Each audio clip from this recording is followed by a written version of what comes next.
All right, I believe we are live. Juandissimo, Jetty, Catherine, hello, and welcome to a live stream. I too am excited for this. It's been a while since we did just basic Rage Forest, although I think there were some Rage Forest 5 games that were played earlier today. We'll get to those maybe tomorrow. But in any event, today, we are here to watch some high elo Rage Forest. I'm just going to get my chat set up, all up and running. And as always, if you're joining after the fact, please do feel free to skip forward. Will we see some Hera action? I don't think we're going to get to see Hera today. I mean, I'm really sorry. We're going to get to see some Viper, I believe. But no, I don't think we're going to get to see Hera. Although he is in the Rage Forest 5 tournament, so we will be seeing him eventually in Rage Forest. Or maybe if we cast some other different types of games. But for now, we've got some high elo Rage Forest. Abdullah, hello. Thank you for joining so late at night. I am indeed live, Catherine. The opening sentence, Juandissimo. I don't know. Should I start my live streams with the hello and welcome? Okay. I've named the teams team upper left, team bottom right. Lack of houses here tells me we're watching the Huns. Yeah, okay, so let's go. Let's get into the players and the teams. We got Samero in blue playing as the Huns. No houses for you. The two bushes tell me that we are looking at the Gurjaras, played by none other than Doubt himself. In the other pocket, we've got more as the Teutons. Let's see more of the Teutons. And then last but not least, Lewis as the Armenians. Is this the Lewis that Hera has been training?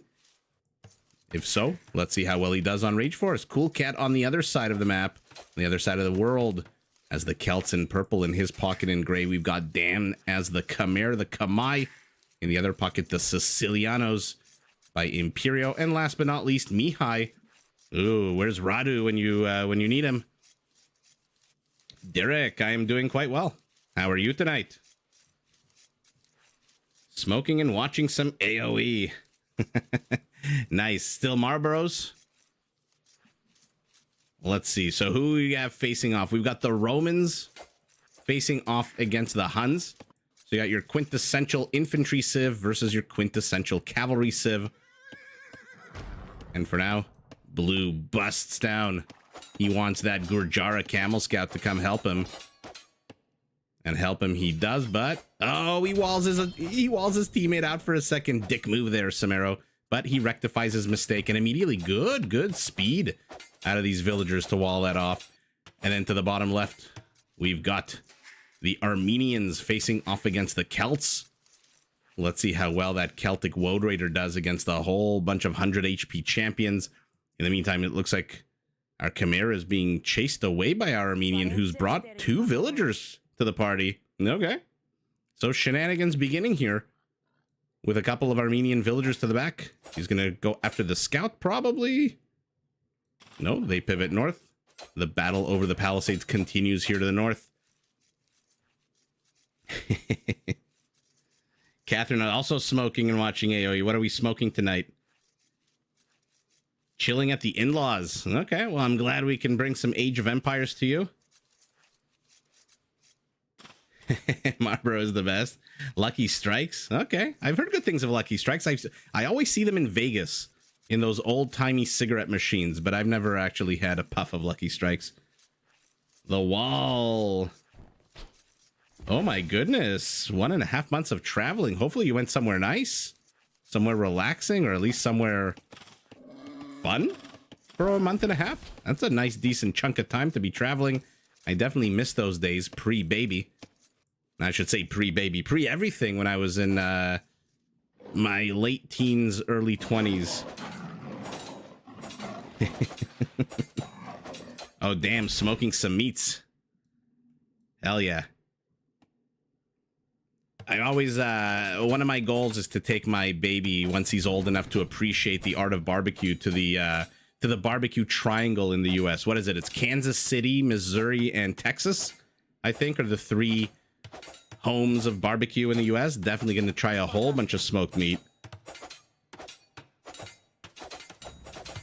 Greece, Amsterdam, and Prague. That is quite the triangle. That is an amazing trip. So you went to Greece for the beaches, the good, clean food. Then you went to Amsterdam for obvious reasons. And then you ended up in Prague with that delicious beer and their good food as well. Chris, hello. By the way, what are you? Okay, you're just a stolen goose. So for now, the action occurring here inside of our Khmer base. Minnesotan using Texan methods. Uh-oh. Oh, don't even get me started on the prices of things in Canada right now. I mean, I don't smoke cigarettes, but I can tell you very easily that they are ridiculously expensive. Every time I go to the convenience store, every time I always see the prices of everything. Okay. Let's see it. Green Scout does have a kill. Will he go after the villagers or will they... Oh, they paddle him. They catch him. That's enough villagers to strike. Let's see what's going on to the north, where Yellow is bringing forth a villager of his own. This is, by the way, quite the wall off here for our Hun. He does not want to deal with the Romans at all, it looks like. The Huns probably for good reasons. Who's kidding who? But the Roman apparently doesn't want to deal with the Hun at all either. Okay, so let's take a look at the map. To the right side, we've got one avenue of attack, as we saw between the Hun and the Roman. Which, by the way, pretty historic matchup. Pretty damn cool. And then on the left, we've got somewhat of a less historic matchup, the Armenians and the Celts. Also one avenue of attack. And then the center looks like... I don't even know what this looks like. We'll add it to the Rorschach test. But for now, that Gurjara camel that we saw here a few minutes ago has traveled all the way across the world and is now here to the south. First to feudal are the Roman and the Gurjara. Interesting that Mihai... This is why he's walling himself off. Usually it's the flanks that are a little bit later to the next stage. But in this case, he is first. Outpost going up for purple. Of course, Camel's not really going to do too much attacking with that 4 base attack. What is this, by the way? A little nook with a snow leopard, some gold. This is a very valuable nook here. 1,000 food, a relic, stone, and gold. Will our Hun be able to get in here? If not him, then at least the Gurjara might try. So let's see what happened here. Green's villager to the south, still alive. Green's villagers to the north, still alive. Why is she deleting walls? Now Gray can delete this and go after her. You don't think there's enough walls? I remember every time we used to travel to the US and we would cross the border in Niagara Falls or Thousand Islands near Kingston. Doesn't matter where we would cross, there's always a duty free, and my grandfather, who smoked a lot, would always have us all buy cartons of cigarettes for him. And he loved to smoke Camel cigarettes. But it was funny, we would always have to buy alcohol and cigarettes. Damn you, personal limitations. Although I probably shouldn't admit that. I'm just kidding, wink wink. In any event, let's see, as more and more players hit feudal age. We've got half of the map already heading up to castle, by the way. Who will get there first? It looks like our Gurjara. How many animals did he garrison in here? Only 3. Okay. I've always wondered what the right approach to the Gurjaras is mathematically. I don't know if Spirit of the Law ever did a video on this, on whether or not they need all 8 herdables in there, or whether or not they're better off releasing the herdables one at a time. I wonder if there's an AI program that can tell you what's the most optimal use of that Gurjara feature. By the way, Lewis, our Celt, despite having been left alone entirely, just now his feudal age, as half his team is already clicked up, or rather hit castle age. 2 extra town centers for our Gurjara. Okay, Derek, we didn't see enough walls. Now we're adding even more walls. Duty-free stations are super cool. Aaron, I'm doing quite well. Yourself on this Friday? Happy Friday to you too. Chris says, of course he did.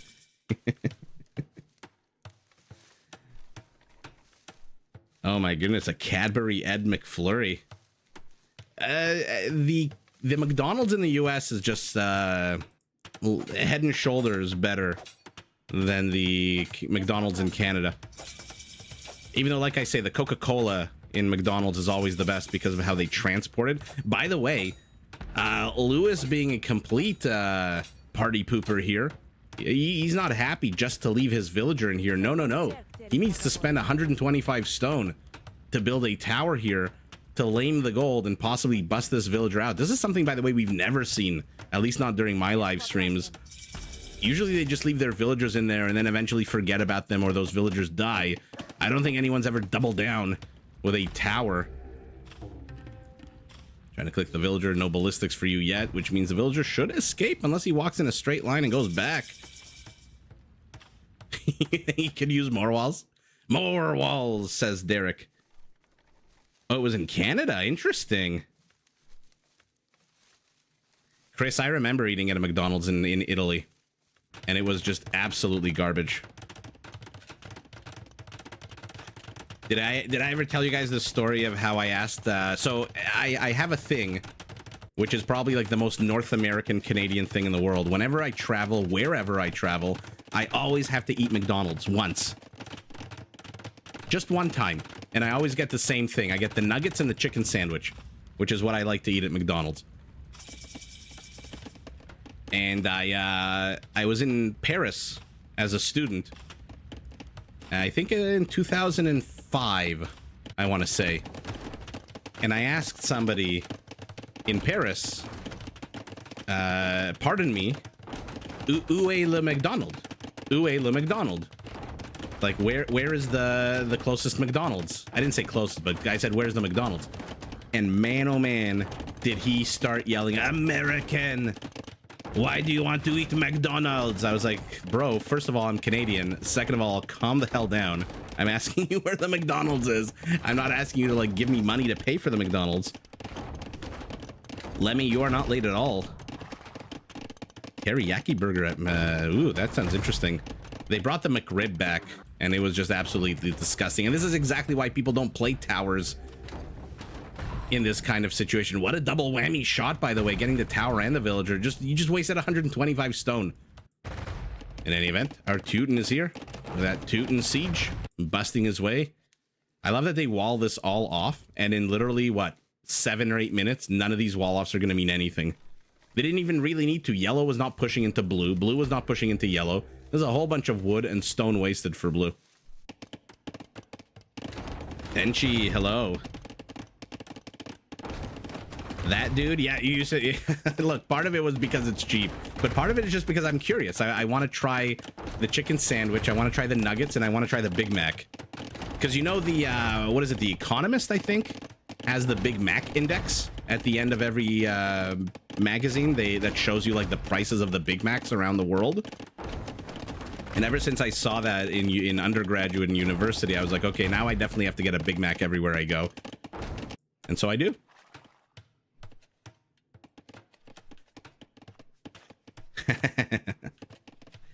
The wall, yes, I do. Barty, hello. Thank you to the best host. Thank you for the comment.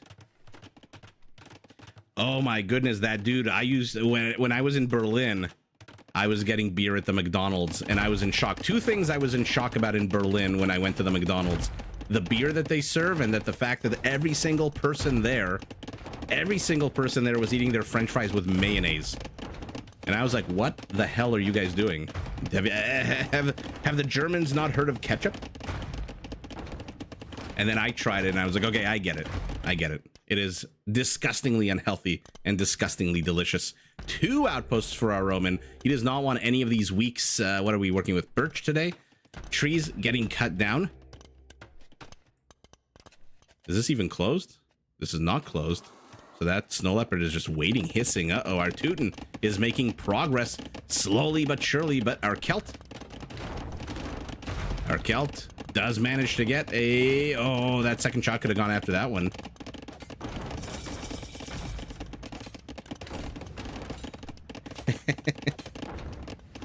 In Bruges, they do that. I don't think I could ever travel to Bruges, even though it looks gorgeous, just because of that horrible movie with Colin Farrell. Yeah, the Belgians love to put mayonnaise. I know that. I know, Chris, I agree. It's absolutely disgusting.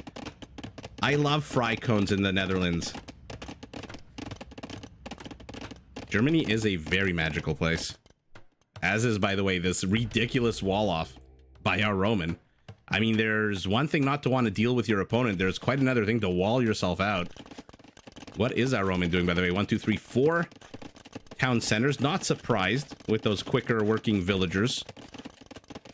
Our Gurjara is up to 5 town centers. Who has more? Very, by the way, defensive castle for our Sicilian. Maybe a little bit too defensive. He is the first, by the way, to go up to Imperial. Which town center will it be? It is the main town center. The site of Lewis's failure, mocking him.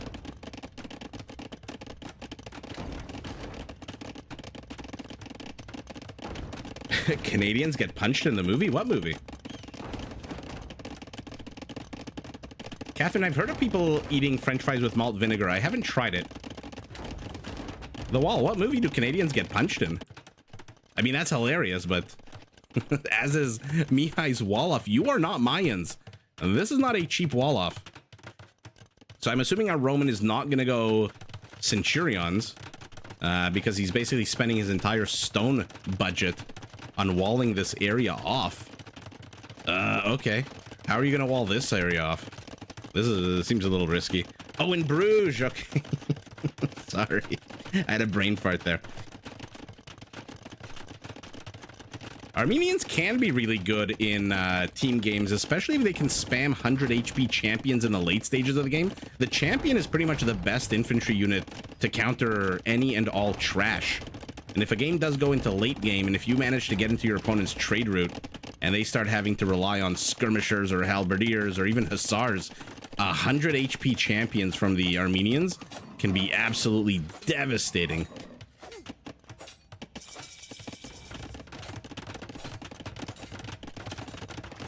Fries with ranch. Oh my goodness, Derek. Chris, you went to a KFC in Italy. What are those like? Luca, welcome to Cast of Empires. I absolutely hated that movie. As I absolutely hate almost all movies that Colin Farrell is in, with a very few exceptions.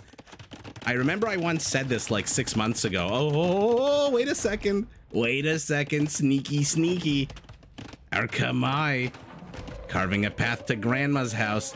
I remember I said that 6 months ago, and somebody literally on my wall wrote about the movie In Bruges and Colin Farrell and how he's such a good actor, which he might be. He might be a good actor. I haven't seen, what is that movie with where he's a detective? Kshatriyas for our Gurjari. He is about to ramp the hell out of his military production. Second castle. I mean, if you're going against the Romans and you're going against infantry, chakram throwers are pretty much a fantastic option. The problem is, the Romans are going to just mix in their scorpions and your chakrams are all going to die.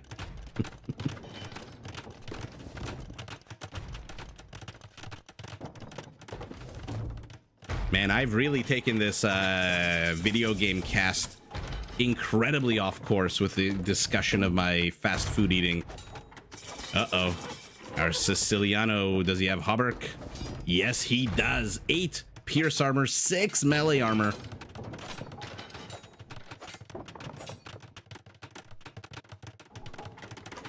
Getting back to the game that we are watching and casting. Oh, our Khmer cut through the forest. All of a sudden, as it always seems to happen at the 30-minute mark of the game, shit hits the fan. Let's take a look at what's going on around the map. Oh my goodness, a siege workshop. But now you've kind of, this is fantastic to save your villagers, but now your cavaliers are trapped. Elephant get taken down eventually by what looks like a demo raft and pikeman combo. Okay, so team lower right have decided we're just gonna cut through everything, cut through the bullshit. A terrible attack round out of red, gets more of his own units, And did I see the disc? Did I see the disc? Xena Warrior Princess is out on the map. Okay, maybe not against Cavaliers. Their attack is pretty damn weak. Pass-through damage is pretty damn good, though. Trebs are out, and what is going on here? Oh my goodness, our Khmer, how the hell did he get into here? This gate must have been opened. One Armenian composite bowman is all that stands in the way here. Now Teal is under attack. Our Teuton was definitely not expecting this. But he's got a stable and a barracks at home. He's going to start pumping out halberdiers. You've got, by the way, an interesting battle between a Cavalier. Oh, actually, no, the Sicilian's not there. Never mind.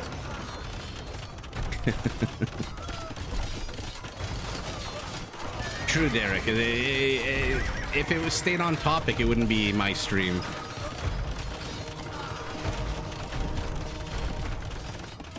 That dude, this is just a casual game on the ranked ladder. This is not from the tournament. I know there was a game played today by Samero's team and somebody else's team, I want to say. 27 chakrams are going to be pretty damn good, though. But here come the Roman Scorpions. Remember, minimum range reduced to 1. They get ballistics and potentially 33% faster attack, which looks like he did research ballistas. And now he's also getting siege engineers. So 9 range Roman Scorpions. Thank you, by the way. Where's our Khmer bonus? Armies are facing off against each other. I mean, this is a very infantry heavy army against Sicilian heavily armored Cavaliers and Roman Scorpions with 9 range. So chakrams are going to get mowed down very freaking fast here. That being said, the Scorpions are pretty bunched up too. And infantry's a lot cheaper than Scorpions, although maybe not Roman Scorpions. They are only 30 gold. 1 Gurjara castle down, 1 Roman castle about to go down. How many villagers? 11 villagers desperately repairing it. Looks like 1 last Cavalier inside the Teutonic base. And look at this. They pushed it back. The Teuton has repelled. And so let's pivot back here. Traffic jam. This is the worst thing that can ever happen. This is so annoying. If you ever play Amazon Forest, Michi, any of these maps with narrow choke points, that is the worst thing that can possibly happen to you.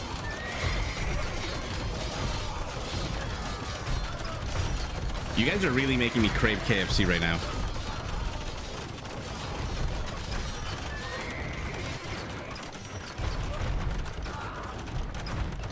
How many kills on the chakrams now? Only 5. Okay, so a fresh batch. They can't stick around too long, though. Oh, look at the mini-map. Green has just pinged the hell out of this location. And it looks like there was... No, this is not an attempt to cut. This is just our Armenian... I mean, he's pinging again. So all of a sudden, to the south, the walls have been deleted. We are going to get to see a big Khmer Teuton. Nothing particularly special about the Khmer Cavalier, but the Teuton comes with extra melee armor. They're going after the BBCs to the top left. Celtic Siege adding as much as possible, but yeah, this is exactly how I thought the Khmer would go. The battle would go with the Khmer absolutely getting destroyed, but he has killed a good number of bombard cannons. That being said, I don't know that a few bombard cannons is enough for what was that, like 30 or 40 Cavaliers? That was an absolute disgusting battle.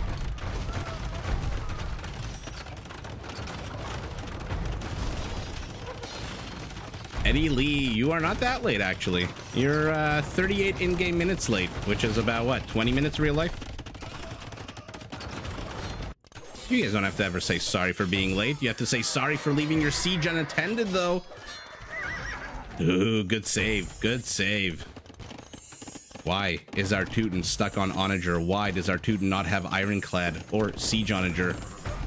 He's about to face the Fuhrer of the Celts with 40% more HP on theirs. He needs a Siege Onager immediately. Roman Scorpions must have a good, decent number of kills. 29 kills.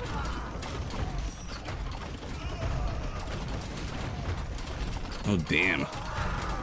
Oh, damn. This is what happens when you go infantry against Scorpions with 9 range. You die. So not surprised that our Hun is retreating. Remember, Hunnic Trebs, of all the Trebs, surprisingly, they attack 35% more accurately at units. Isn't that a weird thing for the Huns to get? Their siege line is so bad that to get a siege bonus, it's kind of weird. Unless maybe somebody has a historical explanation or in-game explanation. Our Sicilian is going straight after them. Stops along the way to get a bombard cannon. 1 Treb down. 2 Treb down.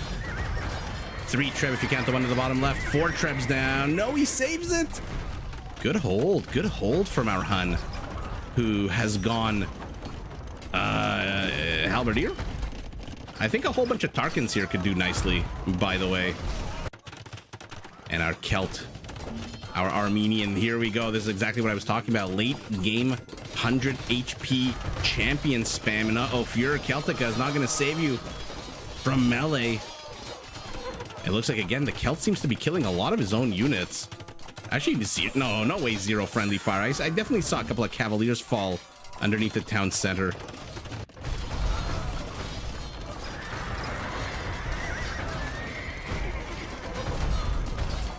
I mean, especially the Roman Scorpion, if you give it 9 frickin' range. I mean, look at that. What the hell do you do against a Scorpion that fires 33% faster, has 9 range, has ballistics, and only costs 30 gold? The answer is you frickin' die. And that is exactly what is happening. Our Roman's not even training legionaries at this point.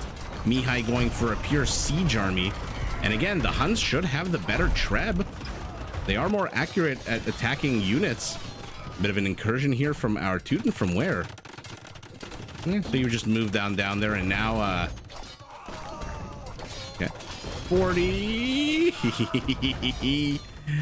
Okay, I think I saw Iron. No, I think I saw Crenellation. Sorry. Okay, so our Teuton is gonna have siege onagers. Our Armenian is gonna have 100 HP champions. So the left side of this battle is going to be roided up seriously, but that is a lot of dead halberdiers. Aaron, I agree 100%. I should put a poll. I wonder if I know how... can I put a poll?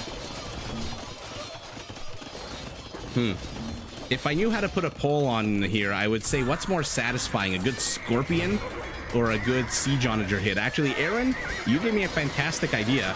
I'm going to do that on my community tab after this live stream. Catherine. Bon appetit. Oh, they don't get a Treb at the end of the day, but it looks like our Hun has been breached and destroyed. His center is falling. 92 kills on 31 Scorpions. 93 kills on 31 Scorpions. Sicilian, Roman castle. Our Mediterranean friends are just absolutely running amok in this game. Another Sicilian castle. Remember, they build these guys 50% faster. Green is pinging all down here. Why is he pinging down here? Not too sure. But we've got the classic Rage Forest situation of one team pushing into one side, the other team pushing into the other side. But now our Gurjara, forget the Chakram, forget my 4 damage or whatever the hell they do, the weak ass damage that the Chakram does. I am bringing my elephant archers here. Fully upgraded elite elephant archers for the Gurjaras.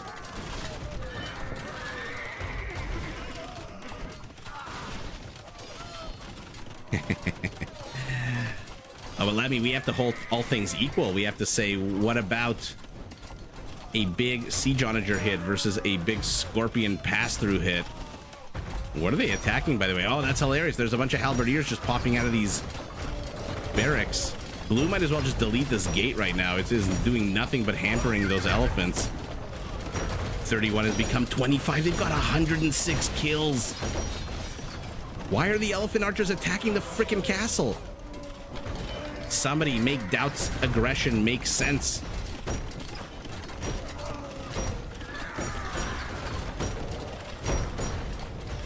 The elephants move in, but man, oh man, are they freaking clumped? Ah, you don't really see elephant archers dying like this.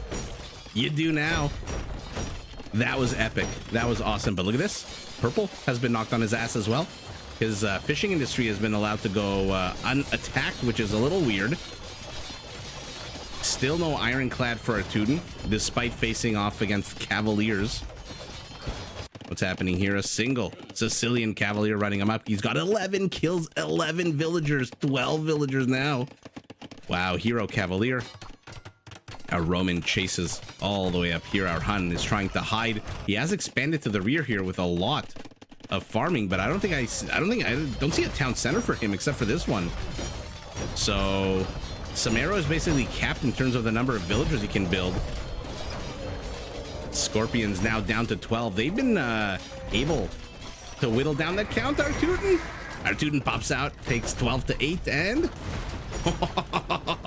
oh my goodness, that one siege onager got 10 freaking scorpions. And Dowd continues doing the most useless thing with his elephant archers, which is attacking siege rams when there are literally cavaliers running in front of him.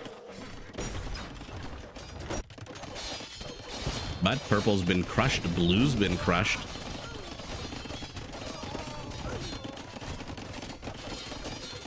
Saad, hello, hello. I am doing quite well. How are you? Doubt stands for don't attempt to understand. Oh my goodness, is that like a thing? That's hilarious if it is. By the way, you asked if Armenians are good. How many freaking champions do we have here? Forget double clicking. I'm just gonna do this. 40 champions running absolutely amok. Cavaliers are chasing the trade route. You are not a human heavy cavalry unit, so you're not going to catch up. But Doubt's not paying attention.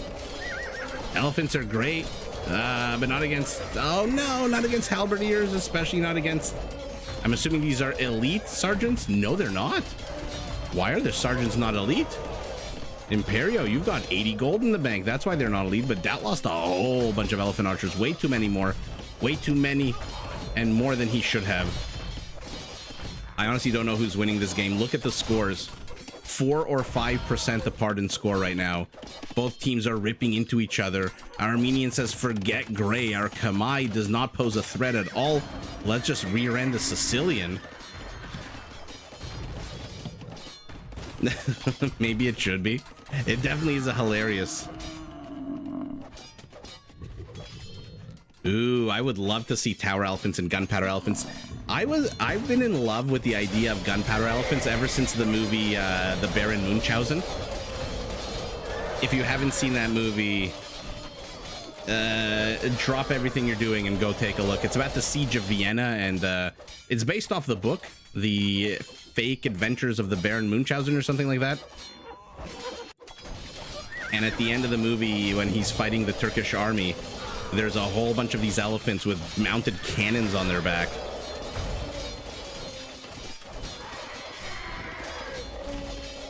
Oh, Saad, I appreciate that. Oh, 6:30 a.m. Oh my goodness. That's 10 hours ahead of me. Holy moly. Thank you so much for dropping by, though. I appreciate the comment and the support and the nice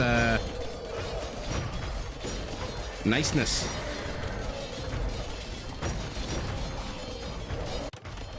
Our Sicilian's base is now being gutted slowly but surely, but he's brought his cavaliers. Scorpions are. Oh my goodness. Our Armenian is not done yet. Get out of the way, silly Trebs. I need to build a castle.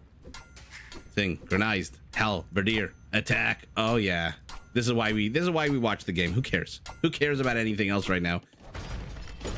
Scorpions for the Roman. Our Roman, what is the army that he's building? Halberdiers and Scorpions. For somebody who's had the same army for a while, Mihai should have like 10,000 gold right now, but he only has 30 gold in the bank.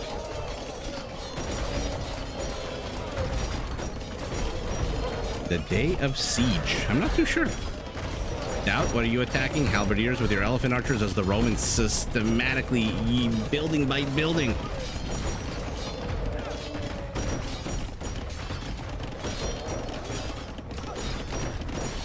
I appreciate that, Saad. Thank you so much. The little villager is doing quite well. He's asleep right now, dreaming of opening every door in the apartment, reaching into every cabinet, causing trouble, no doubt. By the way, got enough champions there, Lewis? I am desperately trying to click on these guys. My clicking skills are so shitty. 60. So basically, he's control grouping the entire amount of champions he can be. And he is just about to lay waste to this Teuton. Oh, but wait a second, wait a second. Wait a second, the Scorpions don't notice. The Scorpions don't notice. But there's only 3 champions here. Oh, freaking ballistics on a Scorpion is just ridiculous.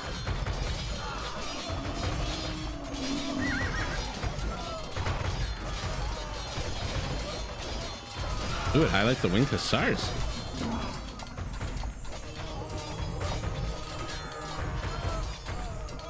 The animations are cool, but it's fun when I name the teams. Okay. You mean like right now when I have team upper left, team lower right?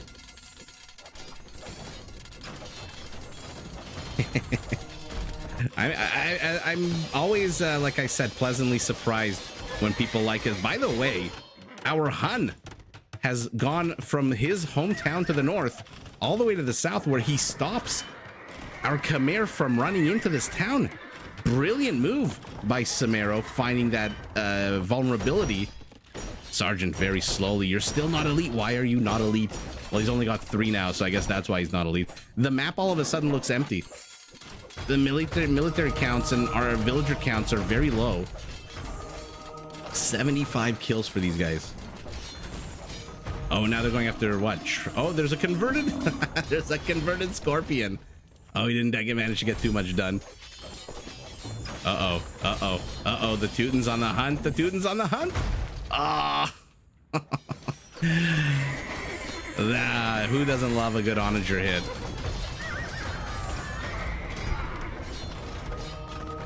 Pure Celtica, will it kill the monk?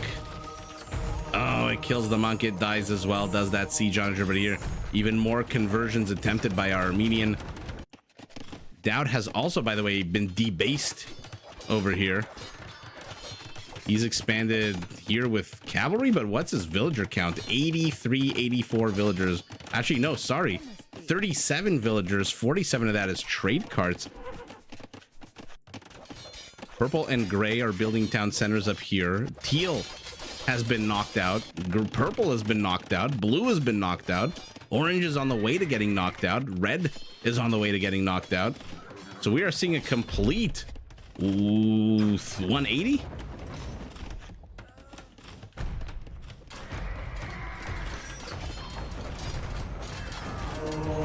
Oh, Saad, yeah, that's what you mean when you saw me typing the names. Yeah, okay.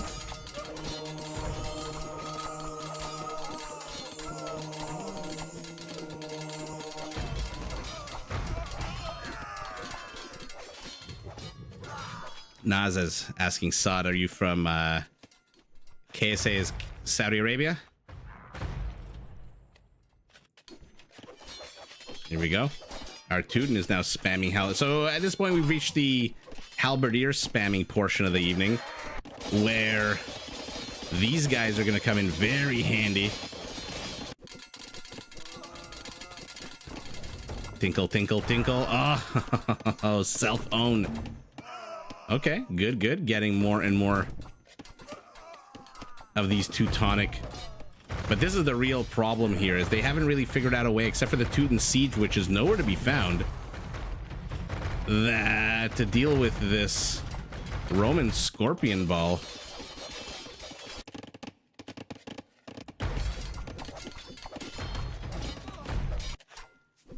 Okay, I love that this structure is still up. Training Scorpions, by the way. You guys have nothing better to do. You're attacking wall segments. Did everyone just take like a smoke break all of a sudden? Because the action on the map has stalled entirely. Okay. Armenian castles are starting to fall. Roman trebs, but again, one treb just here to the back. What are you doing? Okay, he's going after the fortified church, it looks like. Okay, finally, our Armenian gathers his forces. 30 more champions, rather. And here come the Gurjaras. If I'm not mistaken, the Gurjaras cheapest hussars in the game. They, by the way, get all mowed down in the blink of an eye, thanks to the Roman Scorpions. Now they're helping take out a few halberdiers, but not exactly what you're built for. Oh, interesting. Look at this trade route. Very, very constrained and pushed into here.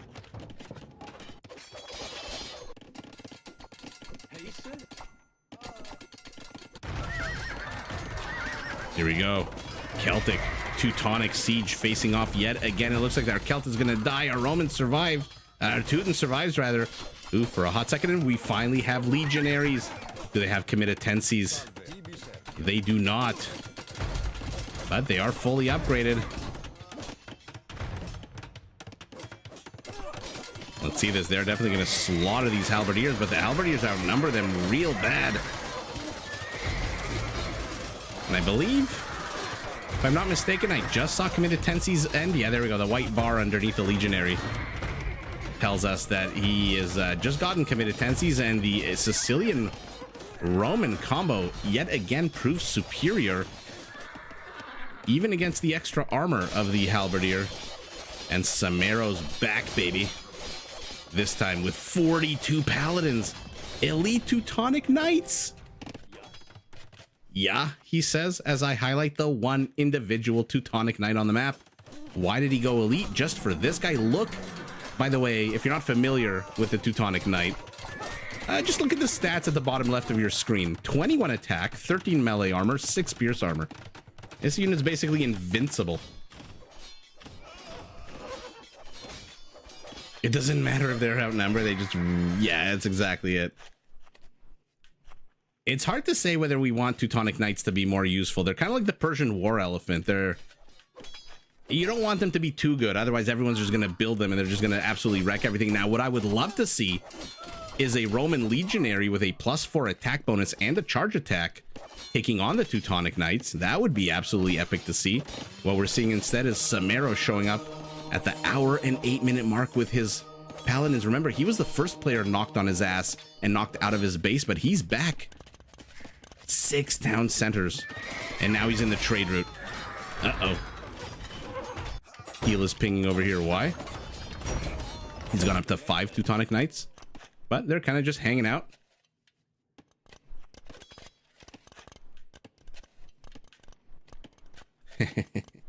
Yeah, whoever's watching this, whoever's listening to this, hit that like button. Help me out with that YouTube algorithm. Trade route is being attacked by, definitely not by Teutonic Knights, but they clear up their trade route now. Green is pinging over here. Oh, the Khmer. He saw the Hun building the wall off and he says, you know what? The caster's an idiot. I was training scorpions out of here for a reason. Saad, have a fantastic day. They don't have to be super powerful. They mean... Yeah, true. You almost never see them, which is a shame because it's such a cool, powerful unit. I mean, holy moly. You asked about the Armenians. 435 champions, 337 halberdiers. At PKPM doesn't matter. Let's take a look at who was slinging who.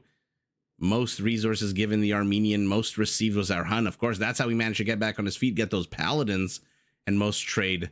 I mean, yeah, look at this team's trade compared to this team's trade. I doubt has more trade than 2/3 of the other team. Just him, who has the most kills. Our Roman, big surprise there with those scorpions. 9 freaking ranged scorpions. Even onagers have to be careful of that. Except, of course, Korean onagers. Who's got the second most kills? 667, 689. It is our Armenian. Okay. I mean, that was a pretty damn fun game.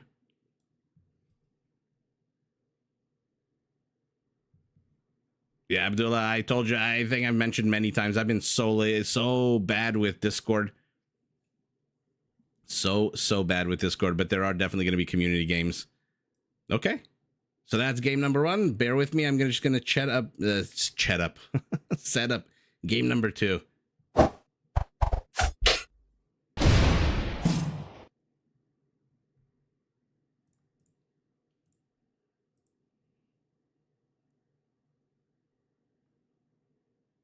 But yeah, I mean, it's not an excuse. I'm sorry. I do have a Discord, and it's just I haven't been as attentive to it as I should be.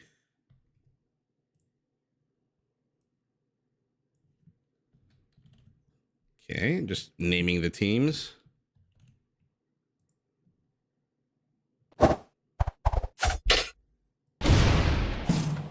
Yeah, I'm actually looking forward to that as well. So we got Team South. This time we've got the Viper playing as the Dravidian. Oh my goodness, the Viper is the Dravidians again. That happens. So I wonder if he picks or if it's random. If it's random, it's a very good thing to happen random. Cool Cat in his pocket is the Malians, in green in the other pocket. We've got Saps as the Chinese. And then last but not least, gathering a sheep, we've got Doubt. So Doubt and a Viper on the same team. Doubt playing as the Burgundians opposite of him. The Malay played by Thunderbolt in red in his pocket. Hoy playing as, again, the Khmer. We've seen them. ACCM is the Bulgarians in the other pocket. And last but not least, Lewis as the Slavs. Okay. So let's see more champions spam, except in this case, trample damage champions. And like last game, very interesting. Just 2 avenues of attack. 1 avenue to the east, 1 avenue to the north. Looks like both players are sending their villagers, their scouts. And let's see who's facing off against who. The Malay are facing off against the Burgundians. Okay.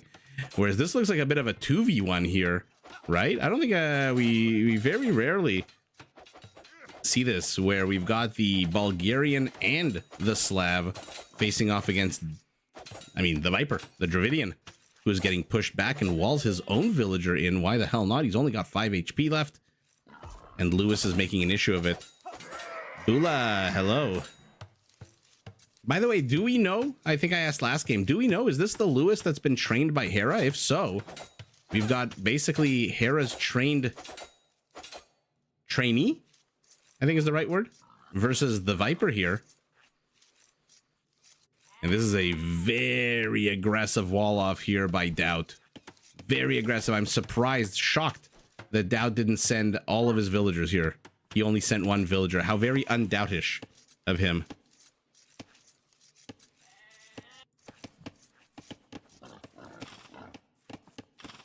Sorry guys, bear with me. I'm just catching up with the chat.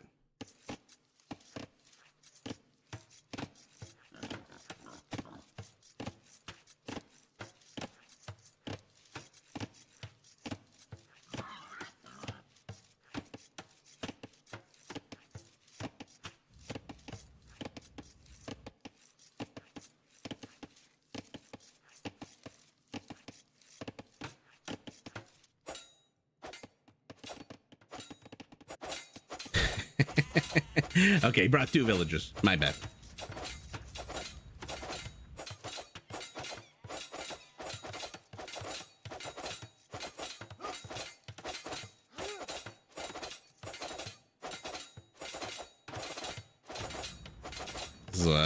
I'm surprised that they're both attacking in one kind of area and not trying to pull Doubt's villagers apart, seeing that he's only got 2 villagers.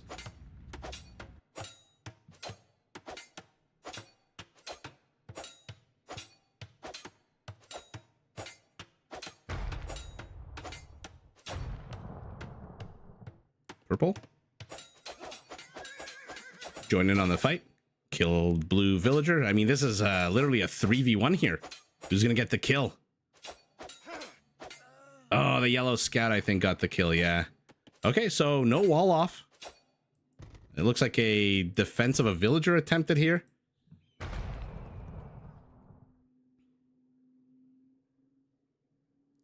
Oop, and of course, my chat froze again. I apologize. I don't know why the YouTube...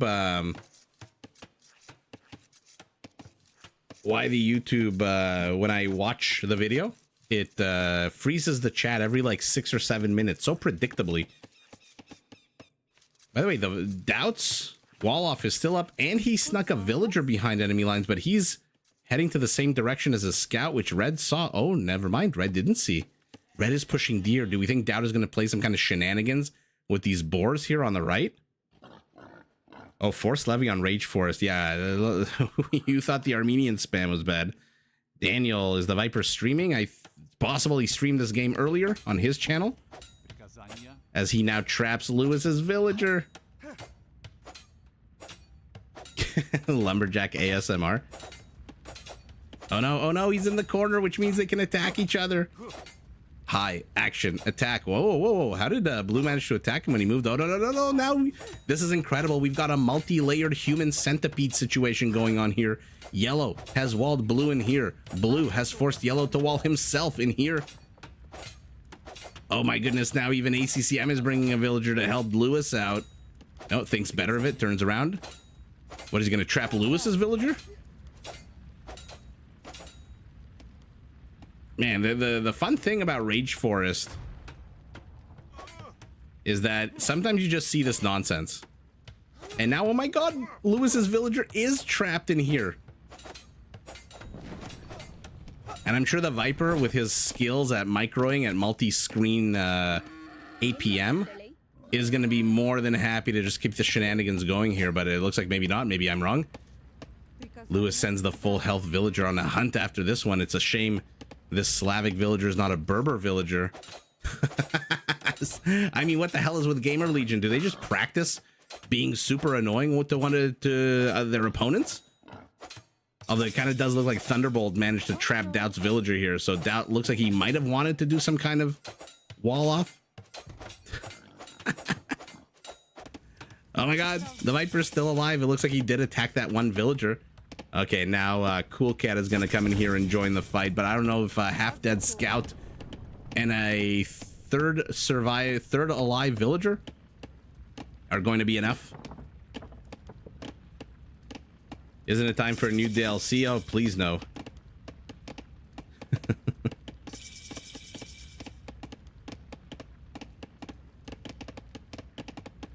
Let the casters survive with 45 freaking civilizations for a while. For a little bit, please.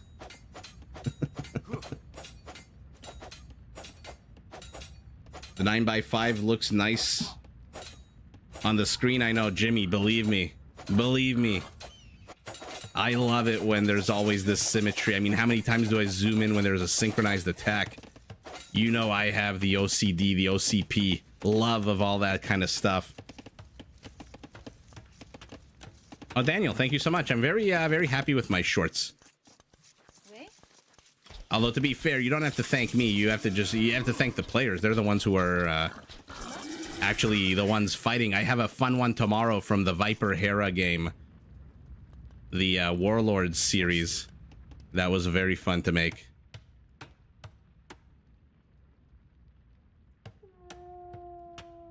Splitting the Chinese. I would love if they yeah.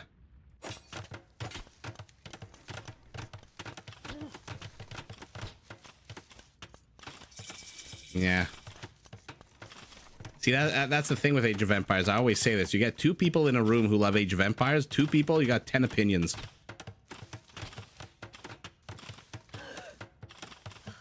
Regional skins are also a good idea. Oh, we're 13 minutes into the game. Everyone, with the exception of our Khmer, Big Shock, are in Feudal Age. By the way, if you don't follow Morley Games, definitely check out his channel, Morley. He just dropped a new Khmer build order. If you want to reach Castle Age, literally like 12 minutes. I'm probably I should have remembered this, but it's like 12 or 13 minutes. You already have knights out as the Khmer, because again, they don't need prerequisites or anything to go up to the next stage, right? Which is why you see the Khmer base has literally nothing at the moment to indicate that they went up to Castle Age. They've got a mill and a lumber camp. And so Morley had a build order that he managed to tweak, and now you can get to Castle even faster and start pumping out knights and monks. So if you don't know Morley's channel, definitely check it out. By the way, the Viper. This is what happens when you leave the Viper's villager unattended and unfollowed. No chaperone. He shows up to your base with 4 freaking archers and manages to get 2, now probably 3 villager kills. But here we go. Our Slav is fighting back.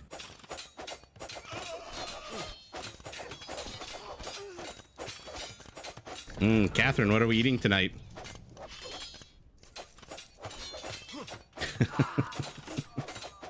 Can you imagine eventually there's like 300 civilizations? Because it's not enough to think of like modern civilizations. You also have to think way back playback. Speaking of, our Malians already got camels out to deal with this. Oh my goodness.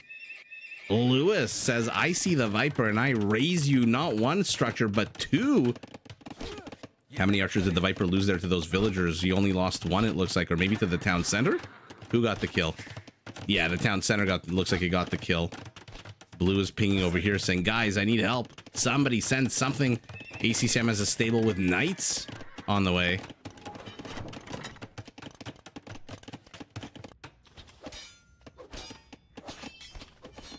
I mean, how the hell? How did Doubt?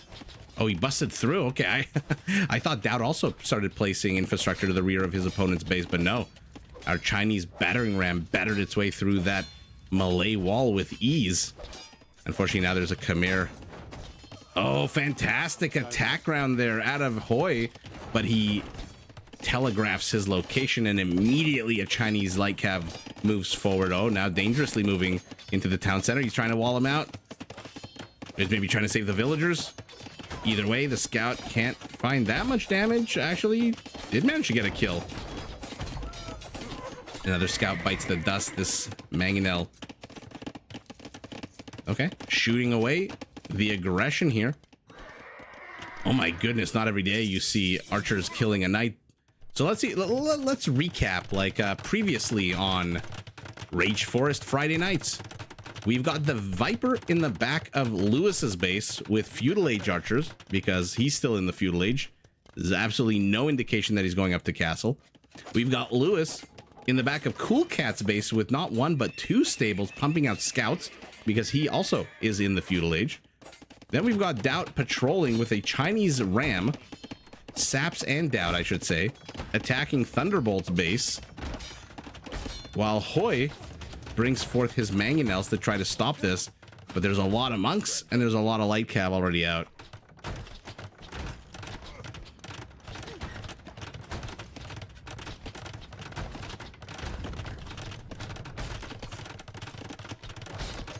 Oh, damn, Catherine, that is a very specific and very delicious sounding dinner. Bon appetit indeed.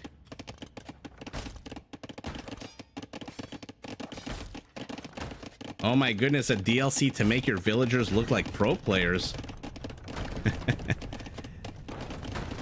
Sajas? I hope I'm saying your name right in one of those two ways. Not yet. I'm gonna set up Twitch, but for now I'm just on YouTube. Sorry, I had to think for a second on what platform I am. Ooh, Berserker. Definitely start playing again. Why the hell not? I'm glad I could pique your interest.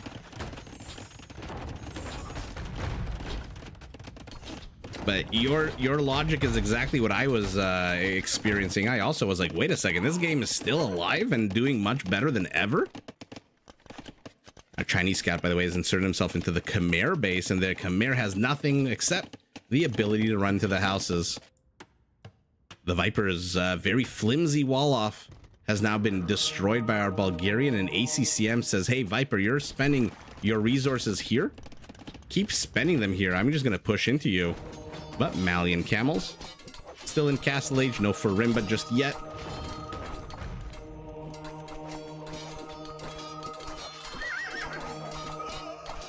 DE is what made the game popular again. T90, though, is really what made the game popular again. T90 is like the GOAT grandfather, even though he's younger than most of us. Damn you, mining camp. Damn you to hell. Let's see if he notices that he's about to get rear-ended. Poke, poke, poke, poke, poke, poke, poke. Saps is not paying attention. He's going to look across the map and wonder what happened to my two light cavalry units. Well, what happened is a Khmer spearman who took him out big time. Viper's aggression. Oh, now you're putting down outposts? That should have been 20 minutes ago. Viper's aggression is over. He has annoyingly placed this wall off, and he still has a villager here. Not for long, though. ACCM sees it, goes straight for the villager. The Viper is so freaking annoying. And this is what happens when you right click on a unit that walls itself in. The unit just kind of derps out. and doesn't know what to do. The Viper is just being such an annoying pain in the ass here. But you know what? You can't let him. You have to keep following. It's now ACCM's turn to have to follow him. And ACCM's attack, by the way, looks like it is completely stalled in the face of some Malian defense. As has the Chinese attack a little bit.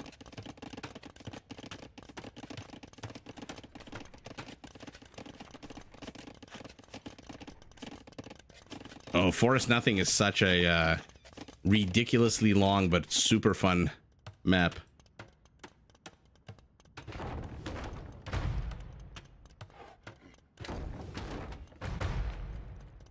Yeah, you're not Bob Captain 75.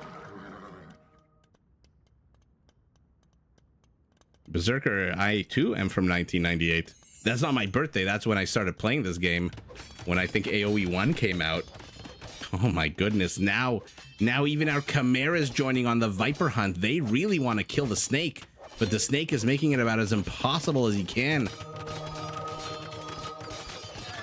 And now Lewis with a very aggressive castle here. Very aggressive castle. Perhaps hoping that the mangonel is going to be enough. Oh no, but the castle should go up, right? 70%. One battering ram against walls in a house. He's got 8 villagers here to the north of the castle. And the battering ram is all one shot deleted. All 3 of them destroyed, I should say. All right, 1997.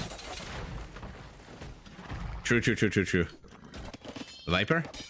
Viper's still alive. Now he's stealing the wood. Stealing the wood from the very mouths of the hungry Slavic children. And look at this. Chinese monastery with a relic is all that remains of the Chinese Burgundian push. Speaking of, what is our Burgundian doing? This is his army. This is Doubt's entire army. 1 monk. This is his contribution to the 12 army count that his team has right now. But in a few minutes, we're going to hit that 30-minute mark where things explode. And, okay, Lewis here with a couple of boyars. Remember, camels don't really care that much about your armor. They do 9 bonus damage to you if you are a cavalry unit.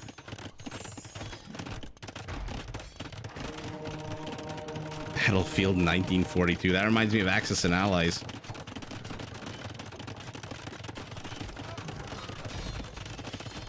Oh, Spaghetti-O.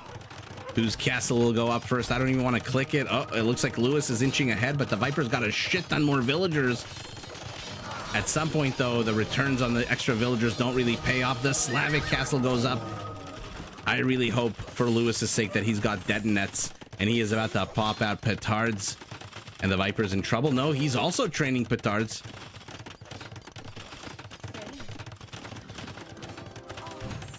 Oh my god, mutual petarding. Mutual petarding. We have to stick you around. I know it's a bit of a while. Oh, chunky boy waddles, but get away from the petard. Lewis pops his villagers out. He attacks. Let's see the mutual petarding. Oh, it's so beautiful. I can't watch anything else. Actually, there's really nothing else going on the map. Oh, no, never mind. You can't leave the Viper with infrastructure.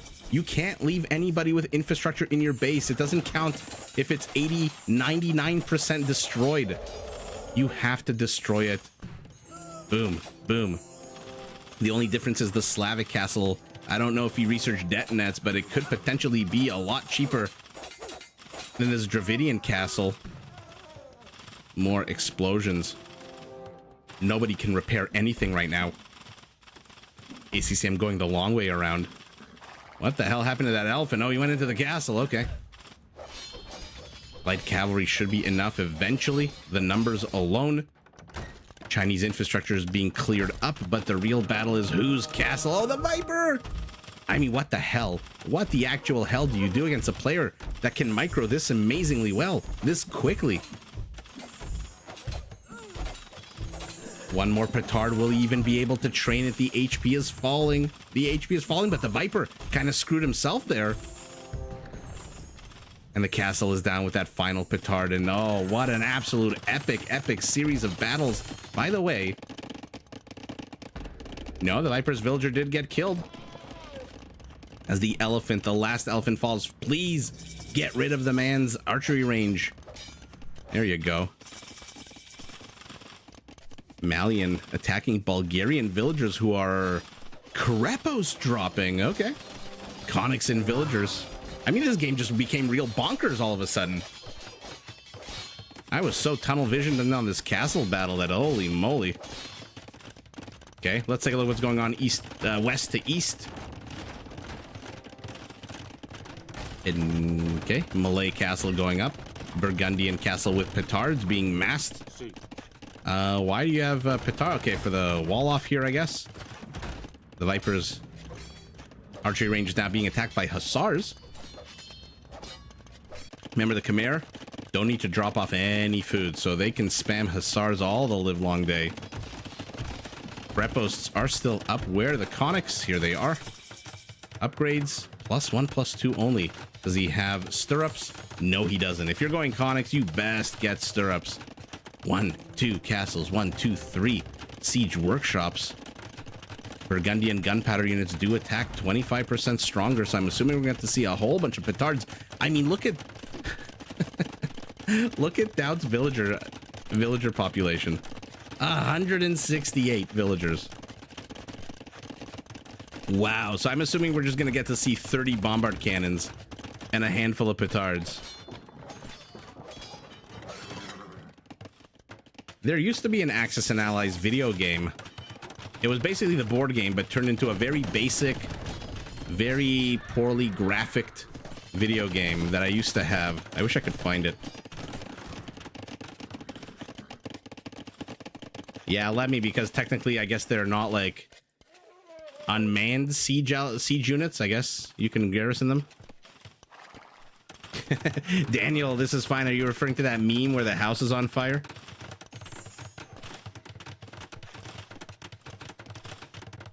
Yeah, I mean, Dowd is just absolutely going crazy. Oh, never mind. Sorry. He just called the revolution. His army count just went from 6 to 190. Look at the army counts at the top of the screen all of a sudden. 213 to 84. But look at the villager population. Okay, I mean, that's it. This army is definitely going to destroy the hussars, who are completely unprepared for this. This is going to be real fun to watch. I don't think we've ever seen the Flemish Revolution called on Rage Forest. The hussars are clogging up the works. The petards are blowing up holes. But remember, the Flemish man, the militia man, does come with a decent set of attack bonuses. Camel 6, Cavalry 8. And now they're blocking the path until they can get what? What is red training? Karambits! Okay. +1 attack only. What is orange doing to help out? He's getting a single ballista elephant. Where are you? Oh my goodness!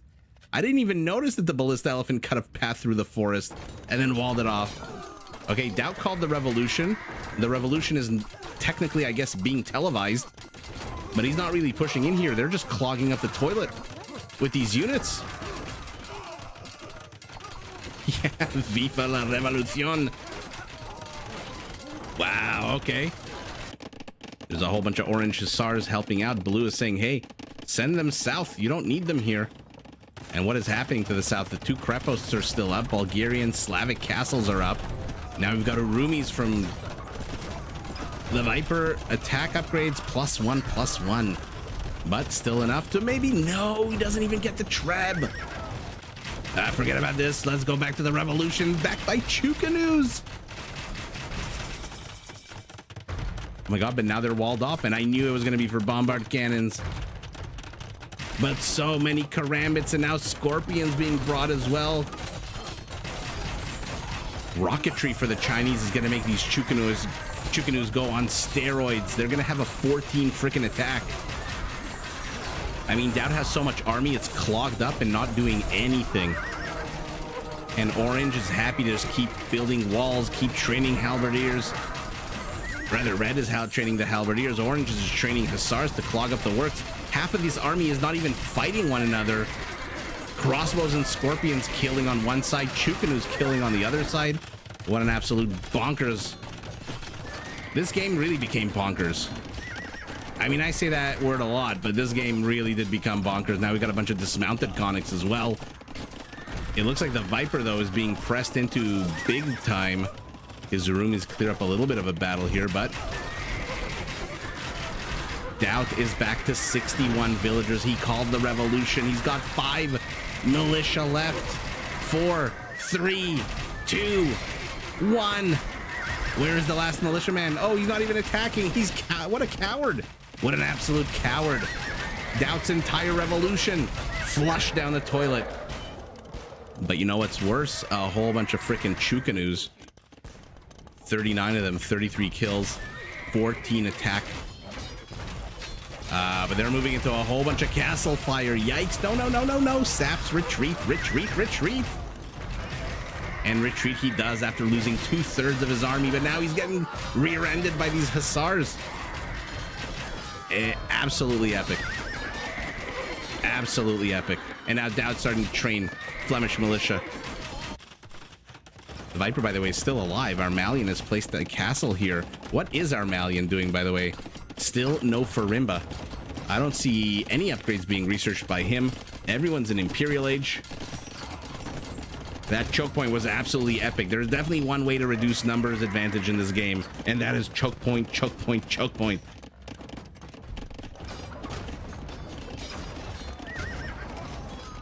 Okay, Armalian is in fact going hand cannoneers. And now it's Orange's turn to throw away some units, but our Malay is here with Arbalesters. Malay have pretty damn good Arbalesters. Who's kidding who? For a generic Arbalest, it's pretty damn good. Another Siege Workshop finds its way here. What are you going to train out of here? Thunderbolt, by the way, is selling and buying a whole bunch of resources if anyone's keeping track of any of that. Elite Urumi Swordsman is the Viper's answer to the Conics.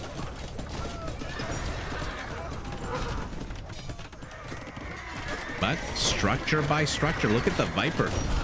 Has he retreated with any? He's retreated with a few villagers, getting stoned for a town center, no doubt. His Urumis are kind of doing the job. How many are there? There's only 15 of them, though. Okay, so the Viper is collapsing on his side. On this side, though, his team stalemated, which means that Team North is going to be probably taking the W if this stalemate continues. So, oh my god, the Chukanus turn around to attack the Hussars, and so the Scorpions are closing in on the Chukanus. This might be some juicy hits here. The Chukanus are stacked, but okay. That could have been much worse for our Chinese. How many freaking arrows does this castle fire when it's full of Chukanus? Okay, no more choke point. Screw your revolution, he says. I want surface area. As now our Malay is starting to add bombard cannons of his own. Doubt, what are you building? Kustilia. Doubt is just doing whatever the hell he wants with whatever the hell units he wants. He's pivoting this way. First we saw monks out of him, or a monk out of him. Then we saw the revolution. Now he's going Coustelier. He's getting Burgundian vineyards for his, 65 farmers. And he's getting elite Coustelier plus 25 attack. And finally our Slav shows up with some cheaper siege to counter the Malian. But hey, there's a bombard cannon here. You might want to pick that one off. Okay. Oh my god, what the hell happened to all these siege onagers?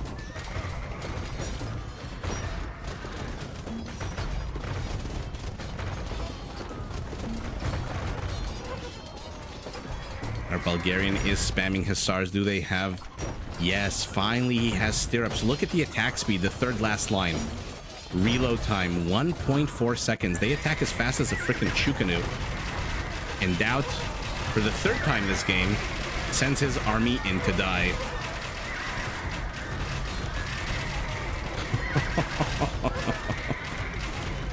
Oh my god.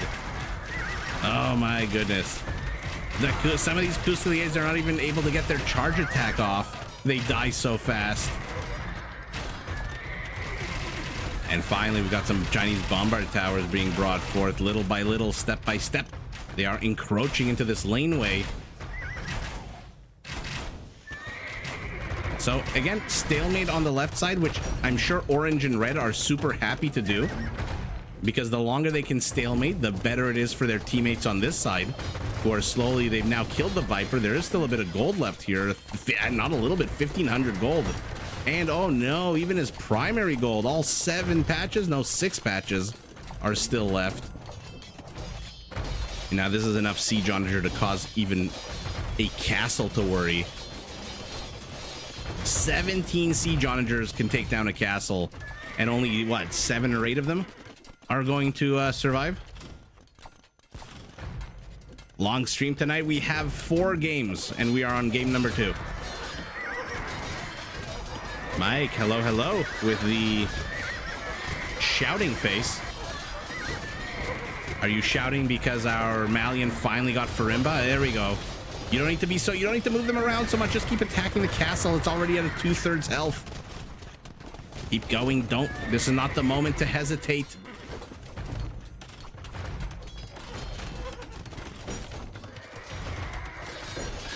Bulgarian spammable hussars against Malian Farimba cavalry. Oh, our Malian gets a good hit there. And would you look at that? What a shock. The stalemate continues.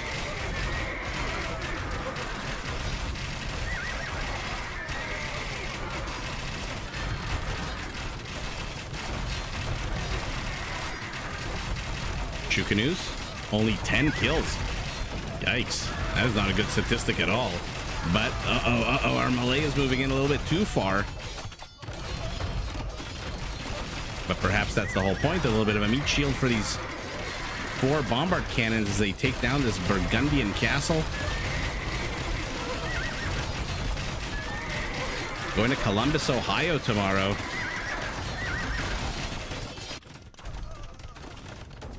How often do I stream?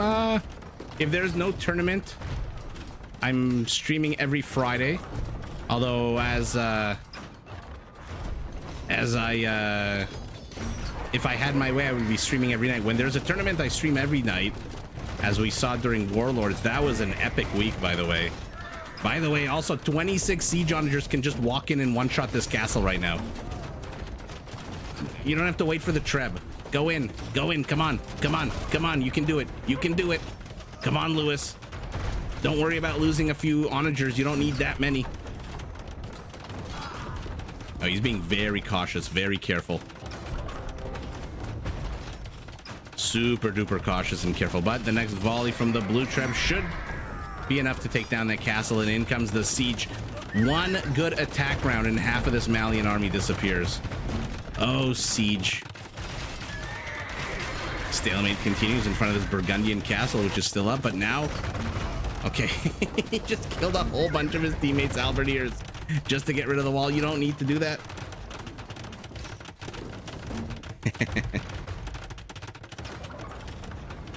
Hamaslav, how are you tonight?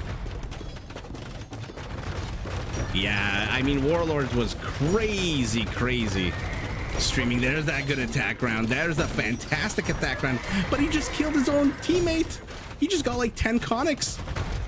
66 kills, only 7 friendly fire. That's not a bad statistic at all. I wish I could stream like that nightly, but oh man. It almost always depends on my baby if he's sleep regressing or not, but I do plan on streaming a lot more. By the way, if you guys haven't heard, a viewer of Vivi's has put up, I think, $20,000 for a tournament that's coming up, a 1v1 tournament, and I'm definitely going to be casting that when it happens, and I believe it should be happening very soon. Greetings from Vienna, greetings from Toronto, and yeah, John, happy Father's Day tomorrow to all the Age of Empire daddies.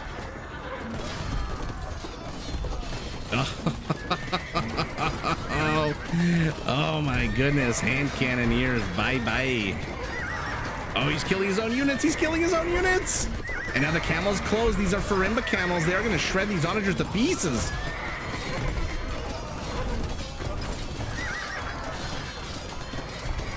Vivi is Chinese, yeah. Oh my goodness, C. Gornati with the 2790 super chat. Thanks for the content. Thanks for the super chat. I appreciate that. Thank you so much. I'm glad you guys like the content. And by the way, as angry as I was yelling at Lewis to be more aggressive with the siege onagers, he's only got 3 left. C. Gornati, what do I call you? What's your name? So I can thank you. Richard, you do not have to apologize one bit. I'm glad you're here.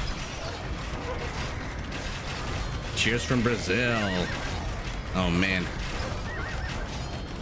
I wish I was in Camilo. Is it Camilo or Camillo?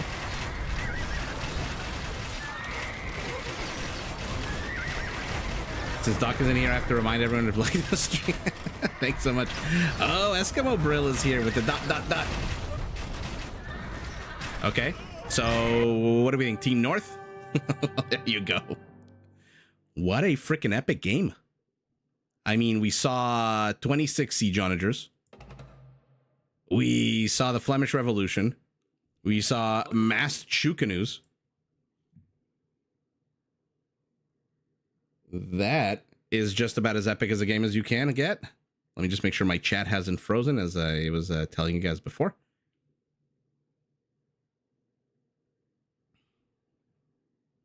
Bear with me. Yeah, okay. Let's take a look at the stats.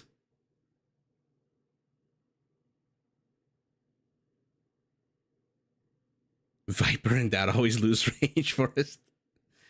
Yeah, that Malian last stand was glorious and bloody. He lost a lot of units to those siege onagers, but in all fairness, Lewis killed a lot of his own units. At the end of the day, all fresh, all freshly trained. Burak, hello, GG indeed. That was a really fun game. 351 Chukanus. What? I didn't think there were that many. I thought maybe like 150, 200. Man, I'm not a very good caster. Jeez Louise. 351. Let's see who the biggest donor was. It was our Malian, who gave the exact amount that the Viper received. By the way, did the Viper manage to escape anywhere else? Yeah, he managed to escape, but at the end of the day, his army was literally 3 halberdiers. 1, 2, 3. And it looks like this guy's turning around to run away because, yeah, he's being ganged up on with 7-1 here. Military kills. Who do we think had the most kills? Our Chinese. Lewis only 211 with all those onagers. Really? It's the Chinese. I guess when you train 351 Chukanus, but oh my God, look at how sour this is. Look at SAP's number, 565, and look at ACCM, 562. Oh my goodness. 562 to 5, literally 3 kills apart. ACCM must be banging his head against the wall right now. You bloody like you like your steaks. Very unpopular opinion. I like my steaks well done, or at the very, very least, medium well. Chukanu have normal production speed. Yeah, it's not like one of those units that pops out in like the blink of an eye. Viper was at the bottom of the barrel. Oh goodness. Well, that game was freaking epic. It lasted an hour, but it was it felt a lot longer in some respects and a lot shorter in some respects. But again, when one side is stalemated and the other side is pressed into, it's obviously the side that's pressing into that wins. Derek says heretic. I'm assuming in regards to the steak comment.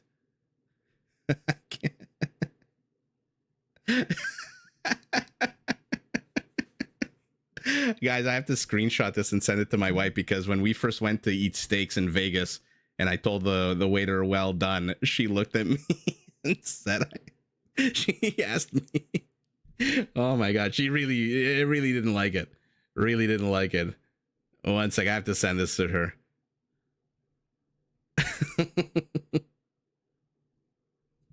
Oh man. Okay, bear with me. I'm gonna load up game number 3 or 2 or 3, I think.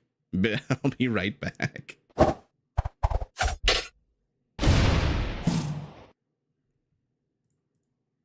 I'm still here, by the way. Just you can't see what I'm doing, which is loading up the game and then calling the teams. Tomislav, you didn't hear about pizza from Domino's? Don't get me started. Don't get me started. Okay, it's same teams. Bear with me one sec.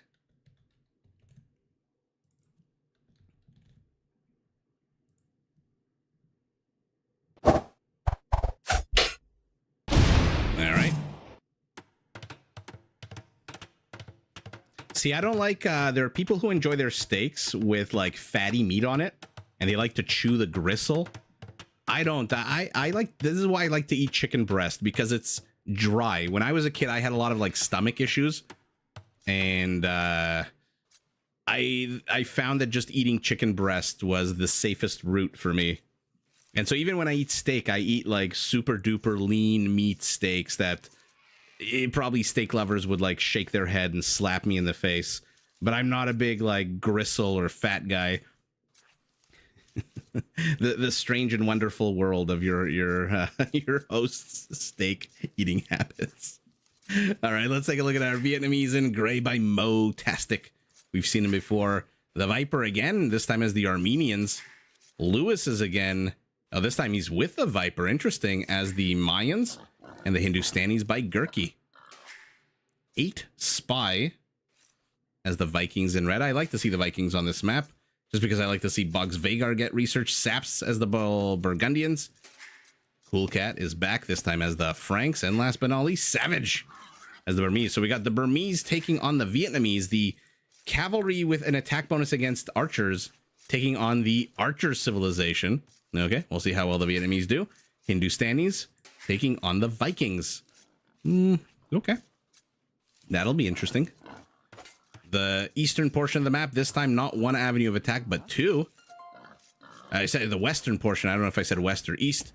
The eastern portion of the map already being carved up between gray and green has 1 avenue of attack.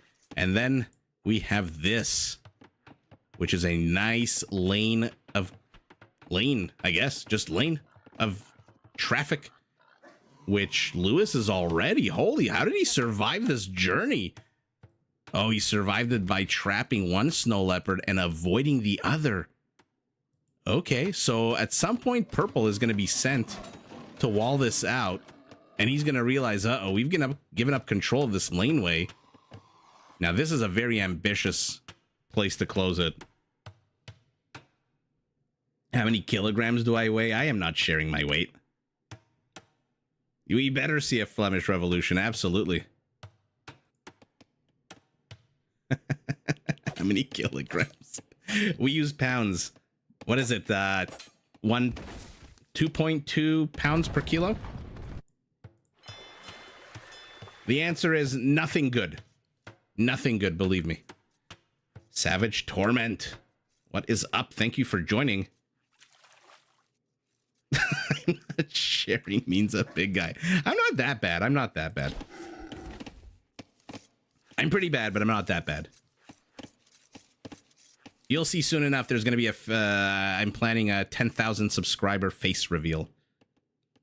And we're almost there. We're at, what, like 85, 8,600? Yeah, Derek, they quick wall the leopards instead of fighting them. They just managed to quick wall them very quickly, which is why this villager you see has almost all of his HP. And it is adorable. It's actually Green who's being sent to wall this off. And he is going to discover that, hey, I can't even reach into here. But in any event, let's take a look at Cool Cat. What's my height? What am I? I think I'm like 5'6.5", 5'7". Not a tall guy. 108 kilo 1 year and 78 the next.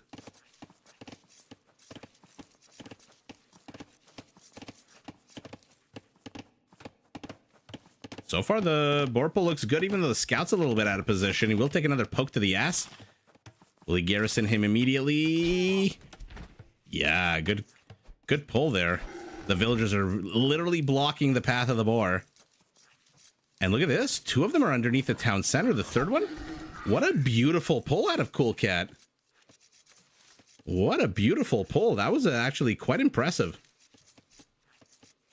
And now Green realizes, oh, nothing good is happening here as this eagle.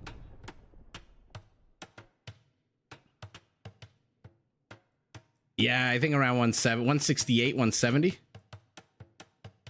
He sound like a 6'8" guy. No, I'm a little guy. I've been short my whole life. Which believe me, was real popular in high school. Catherine 174, so you're a little bit taller than I am. Okay, we got another Vorpal here to the north, our Vietnamese. How many villagers does he have back home who are working on the geese? 9 of them. Oh, it looks like he just slaughtered 2 geese. Oh, no, never mind. That's just the wing. Okay, okay. One beautiful location. Beautiful. Oh, almost a perfect pull, but the last one, just the butt. The old butt crack is outside of the town center. Don't you love when I, as a caster who don't play this game, who probably has like 5 APM and probably has like an elo of 500, criticizes when the players pull their boards just because literally the hind legs are out of the town center, which means this villager to drop off the food will have to walk an entire half a tile. I'm just kidding, of course. I never criticize anybody. I do sound tall. Your wife calls her your short king. My wife would call me that too, but she's even smaller than I am. Brian, bienvenido. I am doing quite well. Yourself? It hurts your neck to look up. That's what my wife always says. But yeah, no, I'm the taller of the two. By 1 inch. That's not bad at all. All right, let's see what's going on. Forget about my height and my weight. I don't even know how we got on this topic. I think we started talking about steaks. I gave my very unpopular opinion. John Lawson, you always see my shorts as the first time you caught a stream. Awesome, welcome, and kudos to you for catching our shorts right as we discuss my height. Ryan, 4,000 COP. Ooh, Chilean peso. I appreciate that. Greetings, parcero. Thank you for everything. De nada, hombre. Shut up and take my money, says Brian in the Futurama meme. Thank you so much, Brian. I appreciate that. Colombian. Why did I say Chile? I knew you were Colombian. I don't know why I said Chilean. I appreciate that.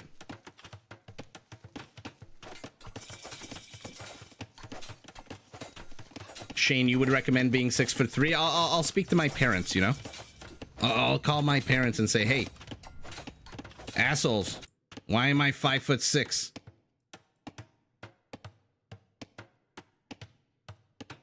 Derek, believe me, I have been focusing on my own voice for the last hour and a half.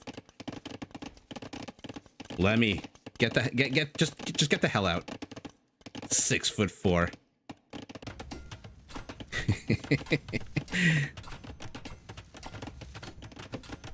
Oh man, this is what I love about the Age of Empires community. We're all awesome. 5'6", 6'4", 100 kilos, 70 kilos, doesn't matter. We are all in love with this. A halberdier.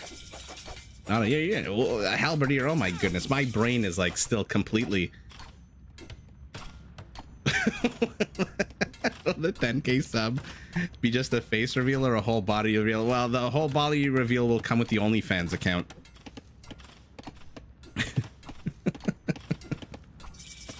No, believe me, once you Rebecca, once you see the face, you're not gonna want to see the body. You're gonna unsubscribe immediately. Brian, every time I see a Vorpal, I think of Jerry.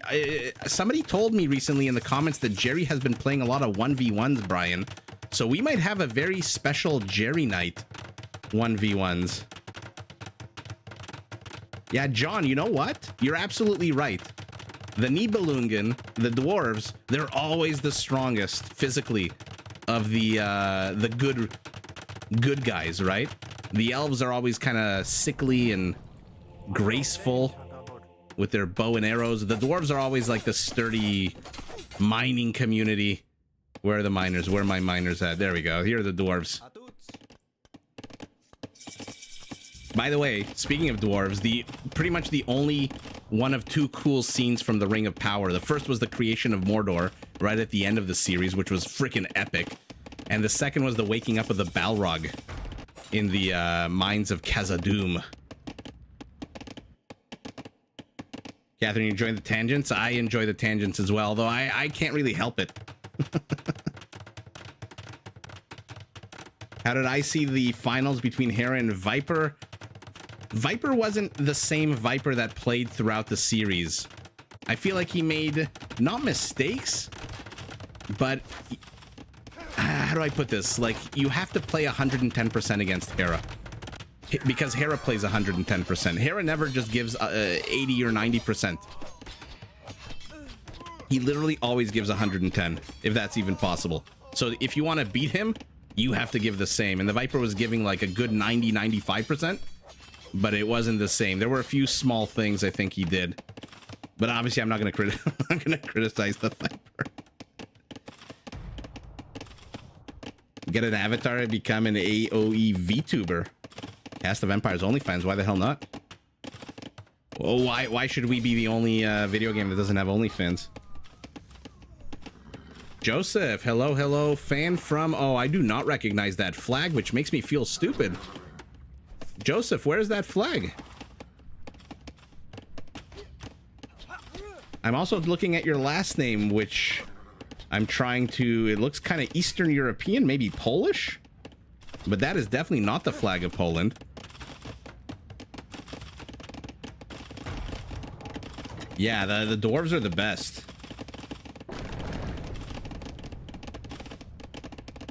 Yeah, true, Lemmy. These early game situations, although to be fair, 20 minutes in this one, we're actually seeing a lot more action than we see.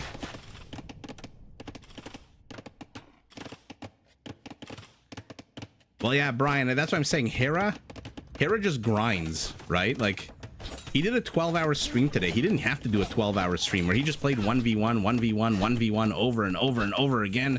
He didn't win all of them, but man, does that guy grind. Derek, that is a very different rant, yeah. Shane, he drinks an entire bottle of water every game he plays. That guy must go through like 50 bottles of water a day. Solomon Islands. Oh, that's why I didn't know it. I did not recognize the flag of Solomon Islands, but that's super cool. Oh my God, Solomon Islands. Welcome, welcome. But yeah, he did give Hera a run for his money. Thomas, this is very much live. The games are not live, but I am speaking to you from beyond the grave. Your dad's Polish? I recognize the J's and the R's and the Z's and the K's.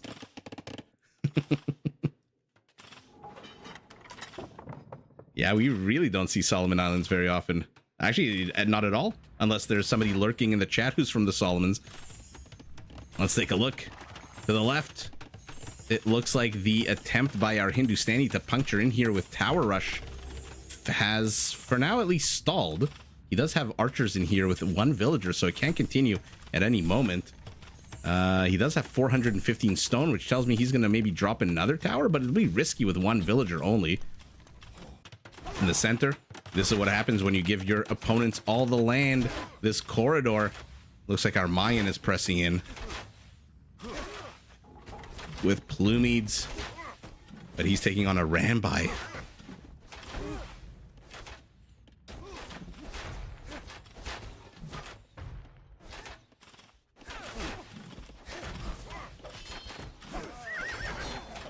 Ashala, you had to leave to watch the Balrog scene. Wasn't that super cool?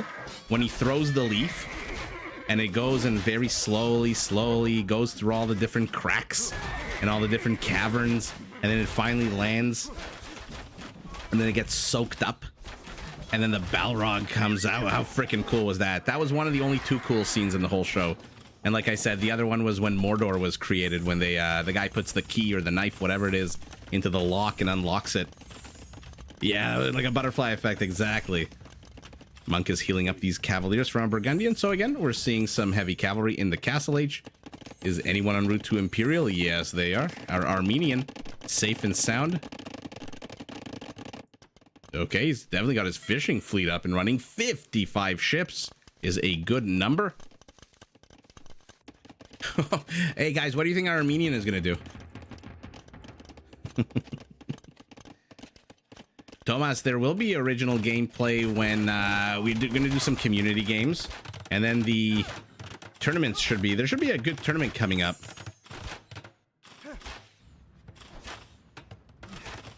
He prefers to go on vacation. Yeah, Hera, I think Hera took one vacation in the last like 6 months or so. But even if he does, it doesn't matter because he still plays so freaking much. Oh, Derek, you're asking questions. I'm not that big of a Tolkien guy. My reading did not extend beyond Lord of the Rings. I tried to read The Hobbit. I couldn't make it past like 20 pages. It was not for me. As this house is not for this petard. Dum dum dum dum dum dum dum dum dum. Boom. Now the plumes should take care of the rest. Yeah, Rings of Power was tough to watch the entire thing. But again, those two scenes made it all worthwhile.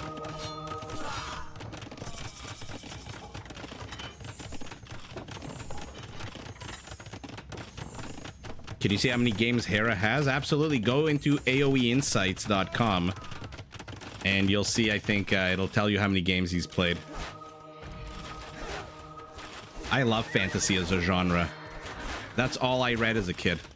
David Eddings, Terry Brooks, Robert Jordan, Tolkien. Sci-fi, I mean, it's hard to say what the early, like, Arthur Conan Doyle wrote, for example, The Lost World. I don't know if that's really sci-fi or fantasy. I think it probably is fantasy, if I had to guess.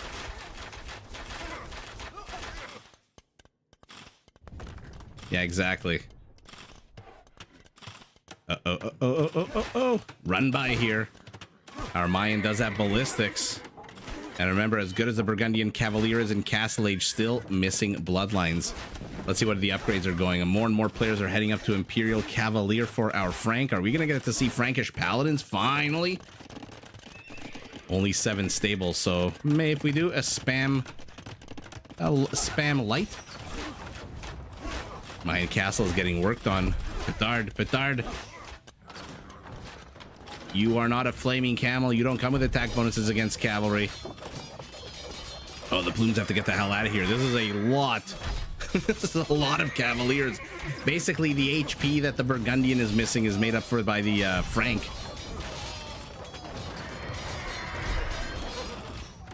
Alejandro, YouTube doesn't allow it. I think 1080p is the max I can stream on here.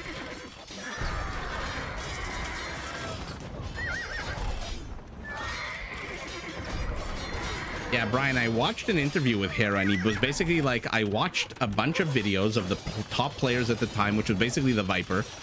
I learned the game, I practiced the game, and I got good at the game. You know what else is good? Lewis has murder holes, which means these even Frankish Cavaliers need to get the hell out of here, especially with Paladin on the way. 2.5 minutes away from seeing the best Paladin. Well, yeah, the Plumed Archers, they've got 2 selling points. Their speed and their HP, both of which are above average, and they'll be fantastic at taking down Burgundian Cavaliers because they lack bloodlines. But against normal Cavaliers, they're very weak. Their base attack is a 5, I believe, if I'm not mistaken. Yeah, 5. And the heavy cavalry comes with a good amount. Look at that at Pierce Armor. 6 Pierce Armor against an 8 attack does 2 damage to a unit with 144 HP. 2 damage. You need 71 of them, or 72 of them, to one-shot a Cavalier, which is a ridiculous stat. Here we go. What is happening here? Market. Yeah, market. To the right. To the left. Looks like the only action is that the Hindustani tower has gone down. What are you? Oh my goodness, a warrior priest. Okay, I didn't even recognize the dead body. I was thinking, why the hell is our Armenian all the way over there? Look at him just coolly double fisting a hatchet and a knife.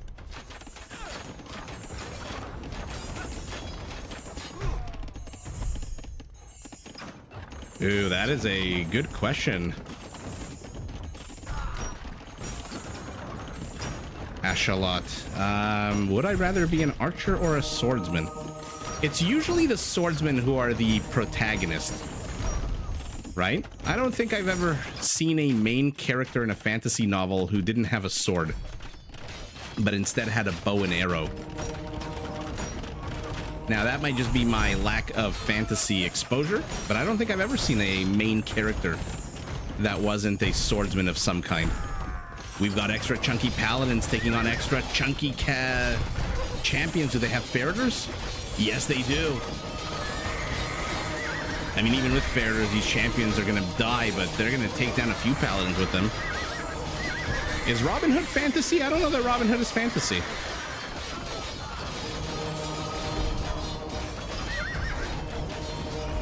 Legolas, he wasn't the main character, though, right? Aragorn was the main character.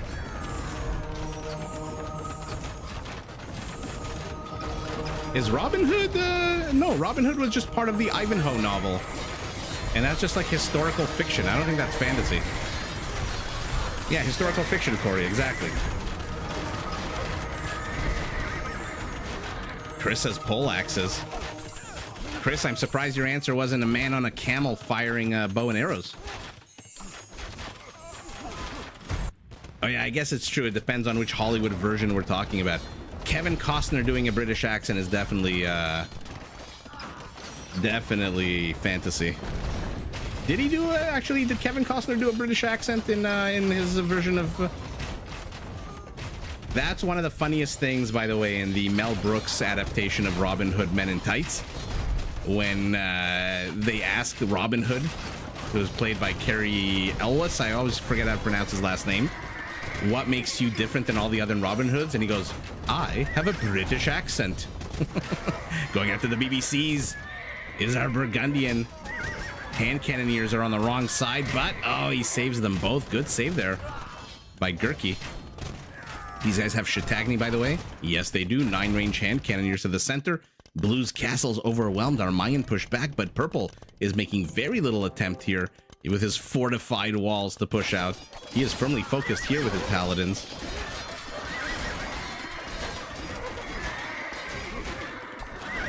Ooh, King Arthur might be fantasy. Yeah, I think King Arthur is like Beowulf. It's fantasy, I would say. Chris, you like the Berber so much, but you've never ridden a camel? You have to try. Oh, Lemmy, I didn't even think of like Greek mythology.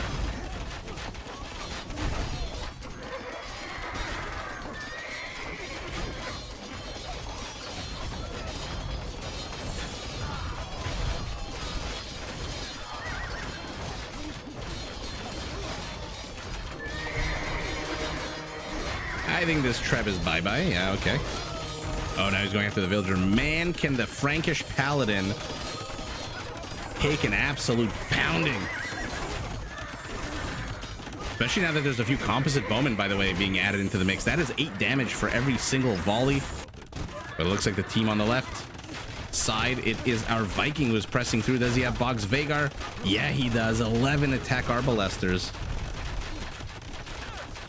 Arthurian myth based on Roman Britons fighting the Anglo-Saxons. I would assume that a lot of these myths are kind of built off of the back of other myths. Oh, he got the bombard cannon. How the hell did the Viking Treb get the bombard cannon? You're not Werewolf.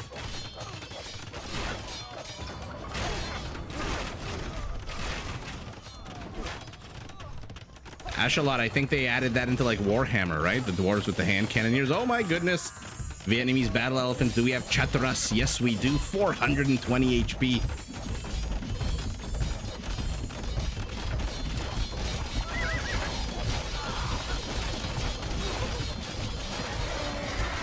As Terry Pratchett, my favorite novelist of all time, would say about the Arthurian legend, beware strange women in the lake handing you free swords.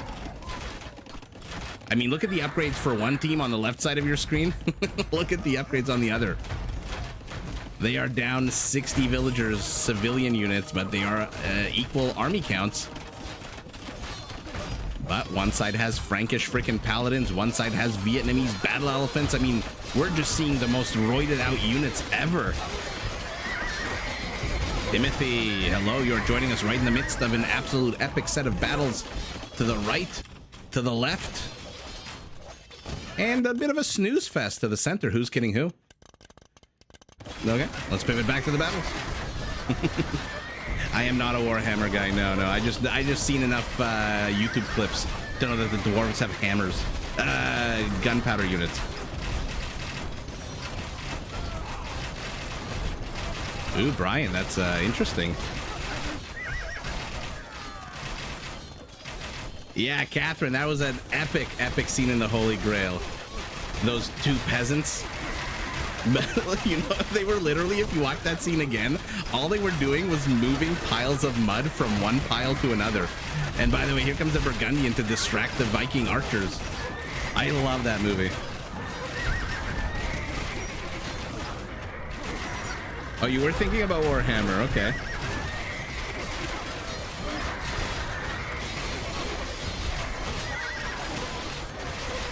Oh my goodness. Oh my goodness. The plumes are getting wrecked here.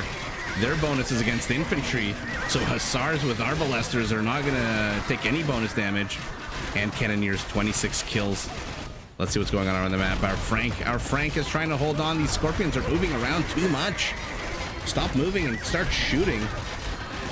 Although I guess when the Armenian has siege en route, you kind of want to keep moving. Look, the Scorpion attacks on a 17, which against any other archer would do a lot of damage. The problem is Rattans have 10 freaking pierce armor. So they can take a pounding even from Scorpions. I love Monty Python. And by extension, any Terry Gilliam movie. Oh, Brian, watch The Quest for the Holy Grail and watch Life of Brian. Thomas, they're not playing in the middle of the night. We're live in the middle of the night, but this game was played, I think, 6 or 7 hours ago. Oh, we've got some eagles, 100 HP, 100 HP Eldorado eagles.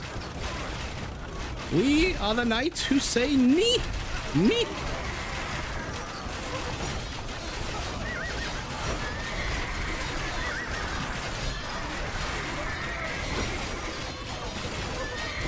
The bridge troll at the end of that movie.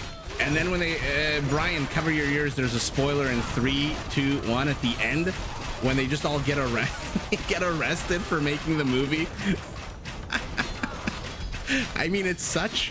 People think that comedy today is very sophisticated and like Deadpool breaks the fourth wall and it's all kind of brand new meta. Watch Monty Python. They were breaking the fourth wall many years ago. And they were literally on top of their game. When he tries to take the French castle and the French knights are taught, your father was a hamster, your mother was a hamster and your father smelt of elderberries. We demand shrubbery. I mean, it's such an amazing movie.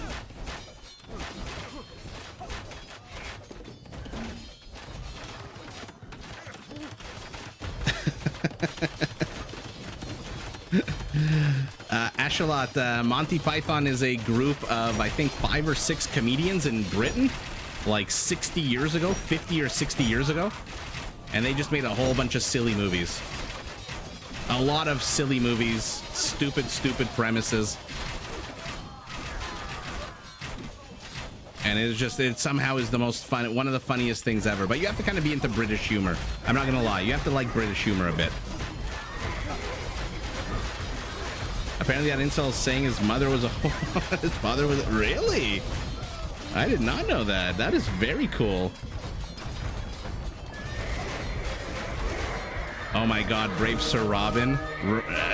Eric Idle.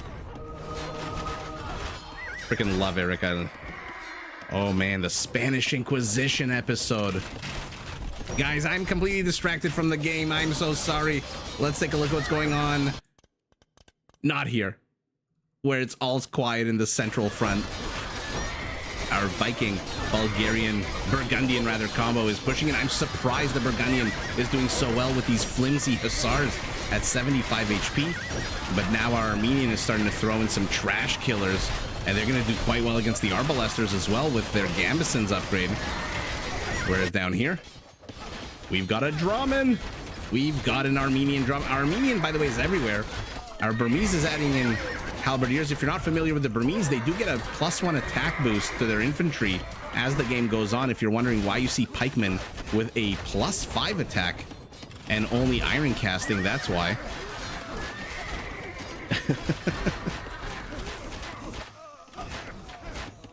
Yeah, Richard, it's not for everybody.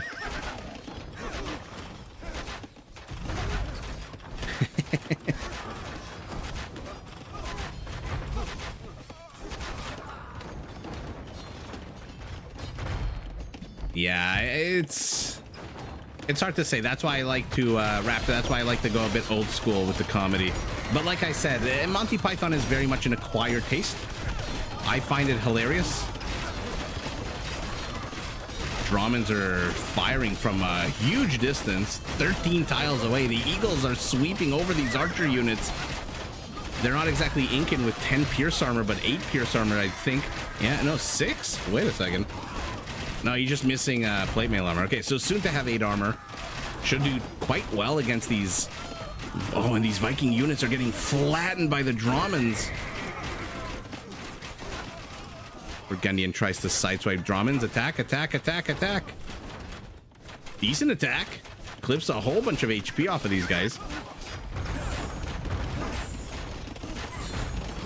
Oh my goodness, just for laughs. That was a blast from the past. The Ghoul, Monty Python. Definitely Monty Python.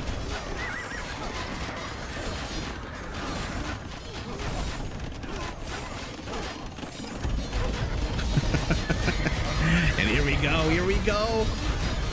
The chunkiest battle elephant against the chunkiest paladin with some Burmese halberdiers, which should attack a ridiculous 11 right now. Oh my goodness, get blast furnace already. Okay, he hears me. Across space and time. Where the Rattans going? Kill the halberdiers. Where the frickin' hell are you going? He's running away. Our Vietnamese is turning tail. And he's abandoning the 5 elephants like Kerrigan on that home world of the Zerg or wherever the hell she was. Getting abandoned by Arcturus. Sorry, I just saw a cutscene of that recently, so I'm making the reference. Oh my goodness, Vine. I completely forgot about Vine. Yeah, Timothy, the Viper has begun playing a lot of Rage Forest. Oh my, oh man, oh man, oh man, the Draman. Oh, he's going after the Paladins. Let's see how well our Mayan is doing over here. He's massing his Eagles, but where are your upgrades? Just now getting iron casting seconds away. Waking up from sleeping, that's funny.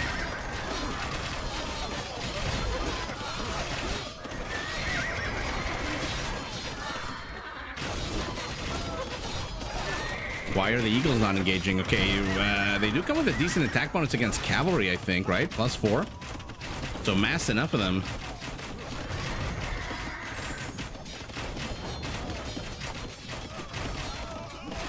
Shane, there is a difference. I believe in Rage Forest, the lakes are more evenly distributed. So every team, every side has the same number of lakes. Whereas in Black Forest, I guess that was an issue where it wasn't really equal at times. And also, I believe I found in Rage Forest, there's a lot more space. So there's less forest and a lot more room to rage.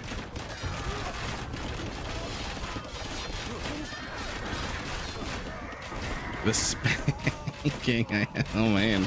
All these references are bringing back so many memories. As the Eagles move into skirmishers, they're going to slaughter these skirmishers, by the way, as long as the Burgundian can be dealt with here. The Rattans engage. What is going on here? It looks like our Frank is trying to wall this area completely off, but now the trade carts are dying as well. Oh no, how much money are you carrying? 111 gold down the toilet, everyone that dies. That is sour. These guys must have 1,000 kills. Only 43. Okay, interesting. Bye, Brian. Thank you so much for the super chat. Thanks for coming. And definitely check out those 2 movies from Monty Python and let us know how they go.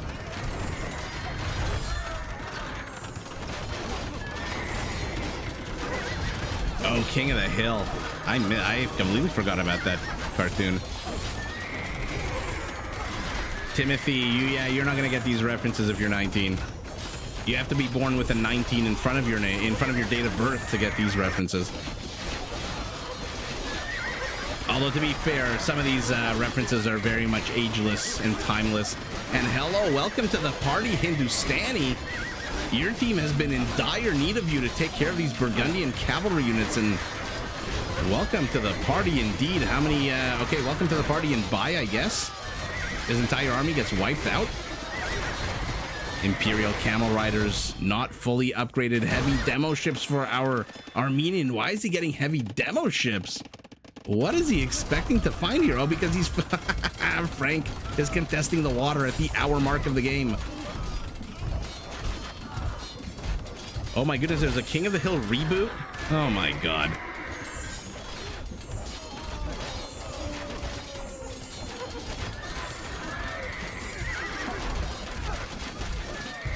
Lark and Sun. Okay, I'm gonna make a note. Yeah, Raptor, sometimes in the later stages of the game it does hiccup. There's unfortunately not much I can do. It's when the numbers get really high up here, it just tends to hiccup. It's unfortunate. I watch the players play sometimes live, and they really don't like it.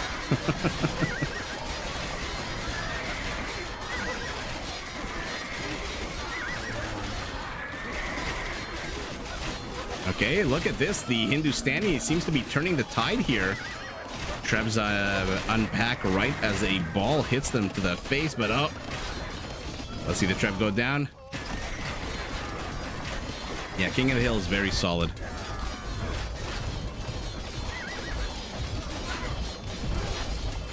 Man, are they really rebooting King of the Hill? I don't know about that. Rattans must have a good number of kills. 100 kills for these guys. And the Plumes now at 83. Okay. Team North is holding on to the west. They're kind of stalled here to the east. I honestly don't know who's winning this game. The scores definitely say Team North. The stats definitely say Team North. They've got double the army count. And maybe this is the situation right now. In the next few minutes, we're going to see a GG, because 230 army to 100 is not something you can recover from, even though villager, trade cart, and fishing ship population are identical, and our Viking is at maxed out. He's the only one on his team at 200 population, but now he's got skirmishers, basic Viking skirmishers, taking on cavalry from the Hindustani. The Plumes are wasting their time attacking archery ranges. Nobody has siege of any kind.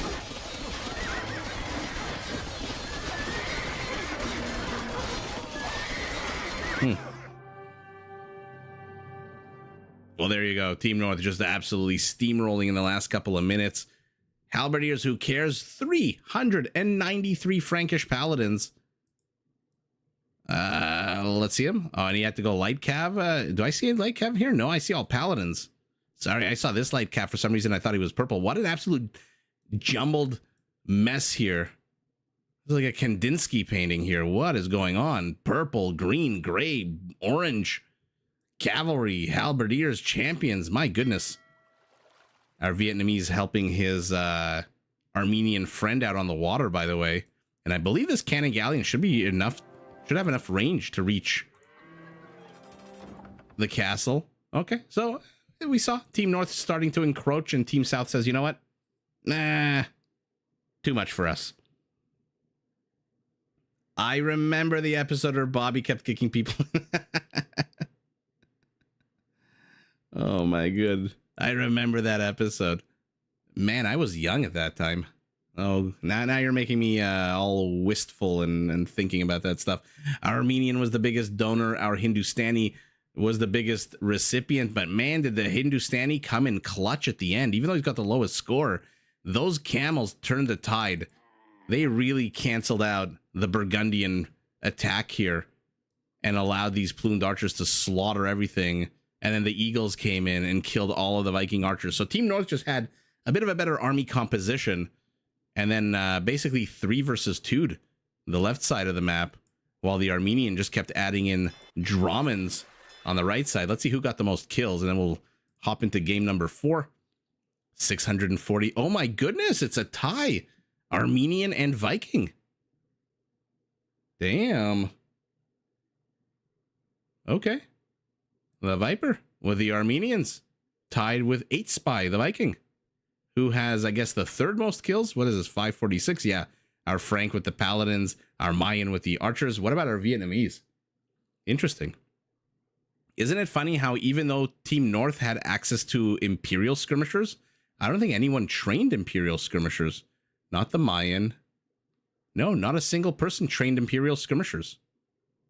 Very interesting. Okay, let's move on to game number 4, the last game of the night. Bear with me as I set it up.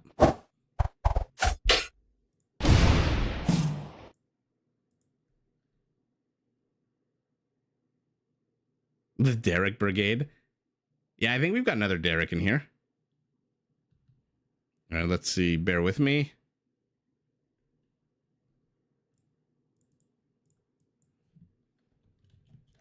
I don't know why sometimes it keeps the team names and then sometimes it doesn't. It deletes it in Capture Age. But in any event, doesn't really matter.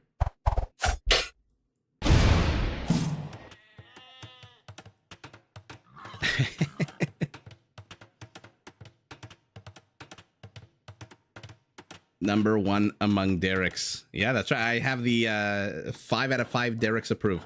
Or in this case, I guess 4 out of 4 Derek's approve.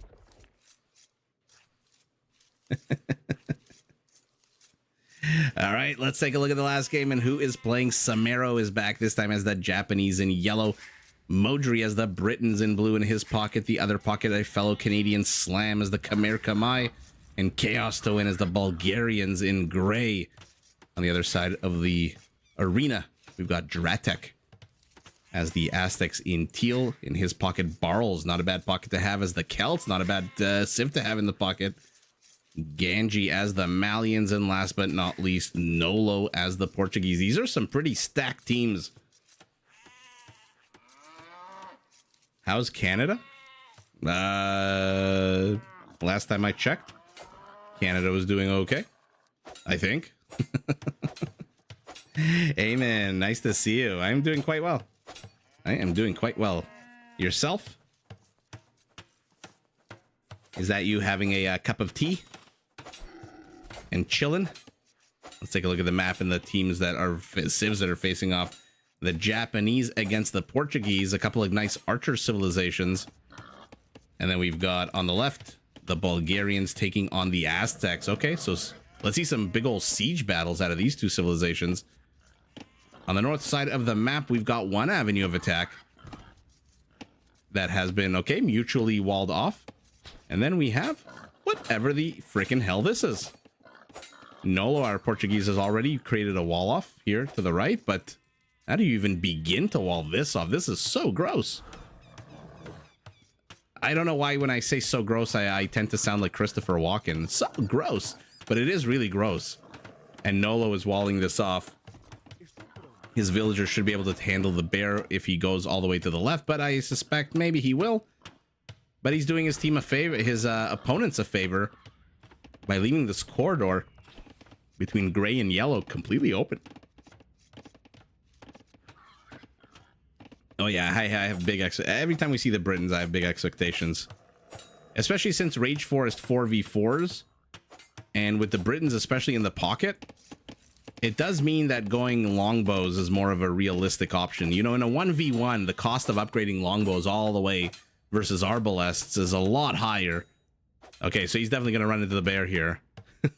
Building a palisade right on top of his den. Right on top of this grizzly bear's den. Or this brown bear's den. But oh, our Japanese will see the villager. Will he see the villager? He built the house. Didn't lose a scout. Oh no, oh no. Oh no, getting double teamed. Nolo has to be so careful here. Let's highlight to see what the hell's going on. 2 scouts versus 2 scouts, but look at the Japanese scout. He's got 3 HP, and he's running the hell away. Okay, so the bear gets trapped. Ooh, Civ Sigils. That is a good question. Let's take a look at the ones that we're watching right now. The Celt is cool. The Malian is super cool. Aztec is super cool. Japanese is a little basic.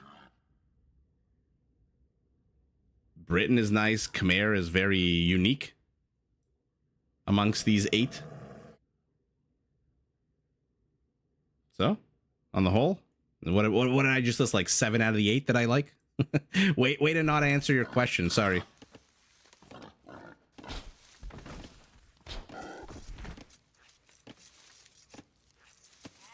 Fred Derek Barbarossa stream, but I'm ching. Britons are really good in team games, especially if they're in the pocket. Especially if you leave the Briton alone. That is a recipe for 70 longbows showing up in the battlefield. You'll push longbows even on one castle.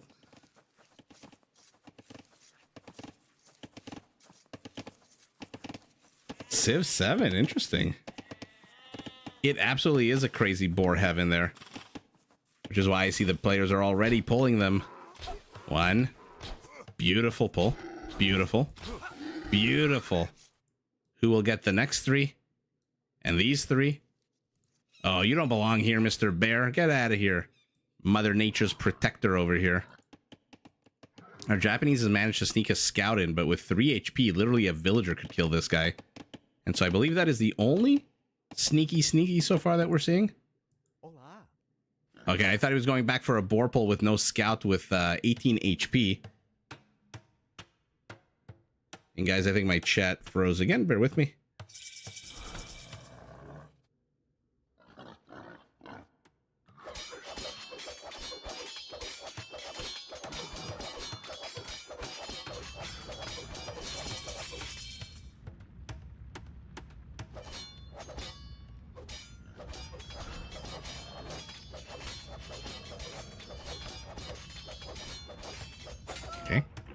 Japanese is in feudal, which means these units attack 33% faster at 1.5 compared to the usual infantry of 2. And now we are seeing, oh, we saw for a second the synchronized attack. That was pretty cool to see, even as briefly as we did. So Samero is trying to bust his way in here. At the same time, Chaos, who I should thank for my most popular short of him pulling a whole bunch of animals, is trying to bust into the Aztec side of the map. I didn't even notice that this was literally 1 patch of wood or 2 away from being choppable. Pardon me, but our Aztec noticed and immediately clumps down a whole bunch of houses. But oh no, he's running his villager all the way here, which means this is going to be hard to defend. If and when it gets attacked by these 3 men-at-arms who are very, very calmly and slowly moving forward. I mean, they must have seen the wall off. Yeah, he saw the wall off. More players are hitting feudal age, with the exception of Slam, our Khmer, who is most definitely going fast castle. Has 650 food, 230 gold. Yeah, definitely fast castle off the back of 29 villagers and 10 fishing ships. Okay, so he took a little while to get his economy set up the way he liked it.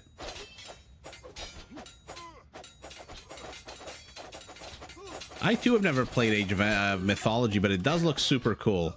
I think Spirit of the Lodges dropped a video comparing Age of Mythology to Age of Empires 2.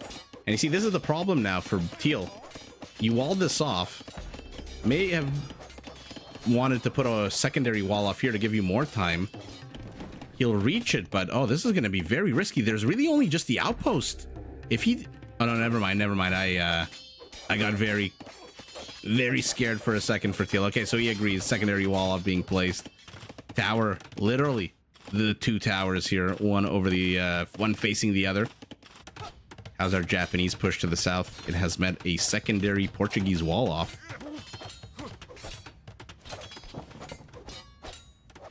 Werewolf Trebs are super broken.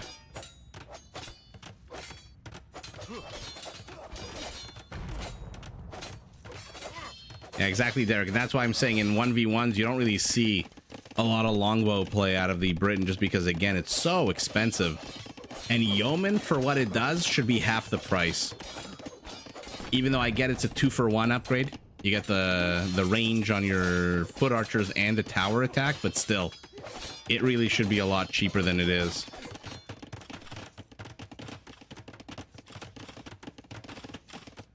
But with a free +2 range that the Britons get in Castle and Imperial, you don't really need Yeoman unless, again, you really are going longbow 12 range. Which, who knows, we might see. It is Modri. It is a pocket play. And for now, what we're seeing is Gillnets. Okay, so no army out of him and Mangonels.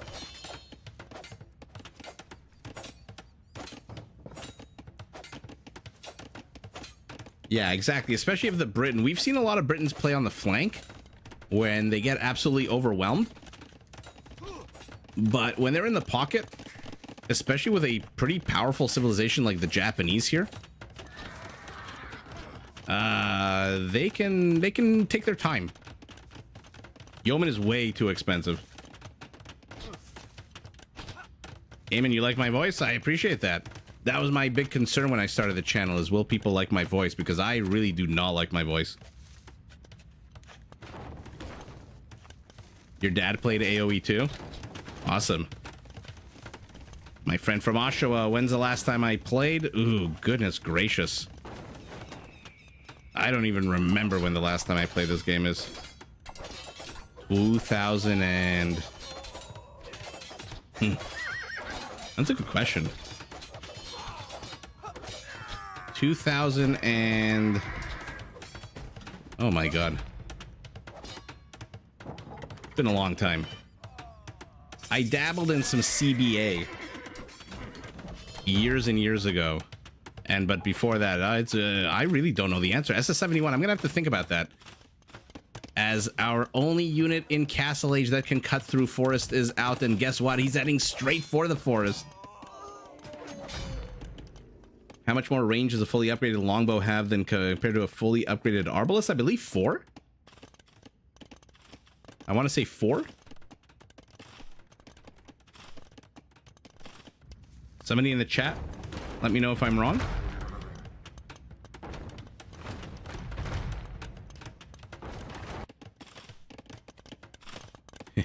Let's see how they deal.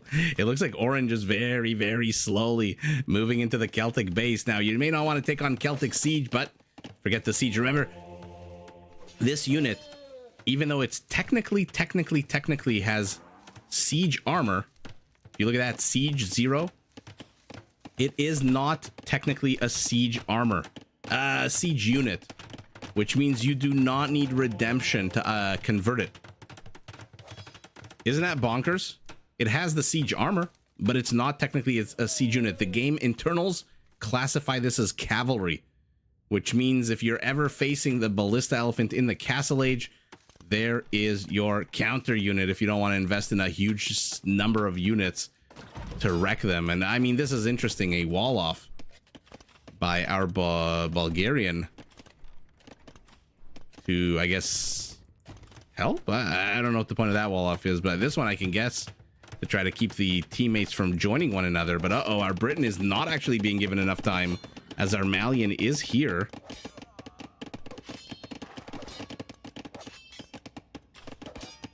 You're a cavalryman, but Britons are cool. Yeah, Britons is, I think Britons are like everybody, most people's first love.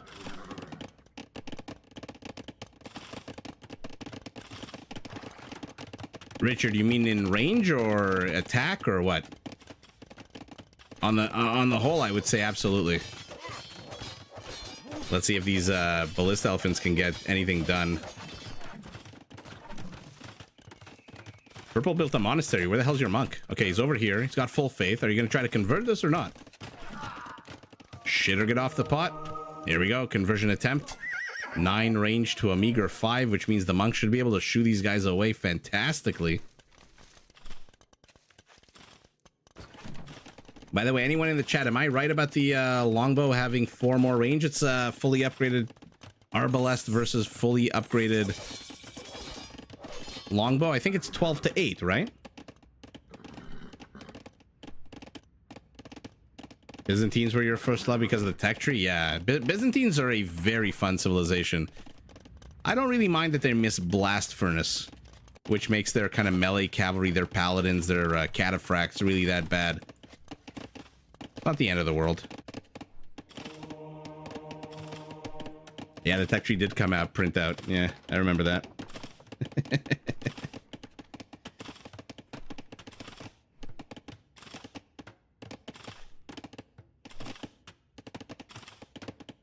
Britain Arbalest 12. No, not a Britain Arbalest. A generic Arbalester. I think has 5 base range. And then you add all the upgrades and it's 8. But yeah, Ashalot, we should have specified a non-Britain generic Arbalester should come with 5 base range. And then you add all of the upgrades and it gives it an 8 range. Whereas I believe a longbow has 12 fully upgraded.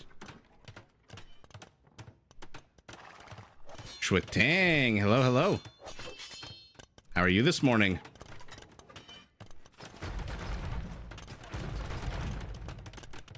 Lemmy, is it +5 or +4? Now I'm feeling confused. And in any event, the Japanese is getting pressed into here, but he's managed to wall these villagers out. There's just one feisty green Malian villager who's trying to cause trouble here. Castle. Oh, Britain monks. Britain monks show away the Malians. He disperses, runs the hell away. By the way, what's inside of you? A mangonel on a hill that was probably better spent on a castle, to be honest. And our Malian is retreating very far south. He's going to discover the... He does not discover the market. Ashalot, I think they have 5 + 3 when they're maxed out, which is why I'm thinking it's 8. But again, I'm not going to beat a dead horse. It's either 4 or 5. It doesn't really matter. The specifics, if you've watched my channel before, you know the specifics sometimes don't really matter to me. How much of the range does a villager have when hunting? I believe 3 tiles of range. It's definitely 3 or 2. I believe it's 3. By the way, our Bulgarian has managed to get a lot of scouting done with this one unit, who is now getting absolutely surrounded and trapped. Does he have... No, he does not have stirrups. Oh, after all of that, and he's going after the weaker villager. Fantastic. Get there by Chaos. You should get one more villager, right? Right? Yeah. I feel like that Anakin Padme meme where he's like, right?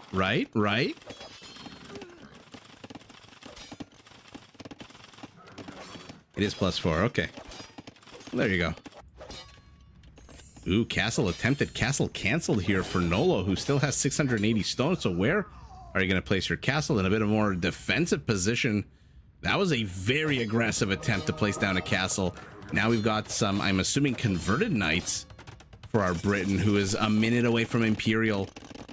Let's take a look at our Britain's allocation of villagers. Yeah, 49 villagers on wood. So we know, obviously, archers, but what kind of archer? No! No, show us longbows, please.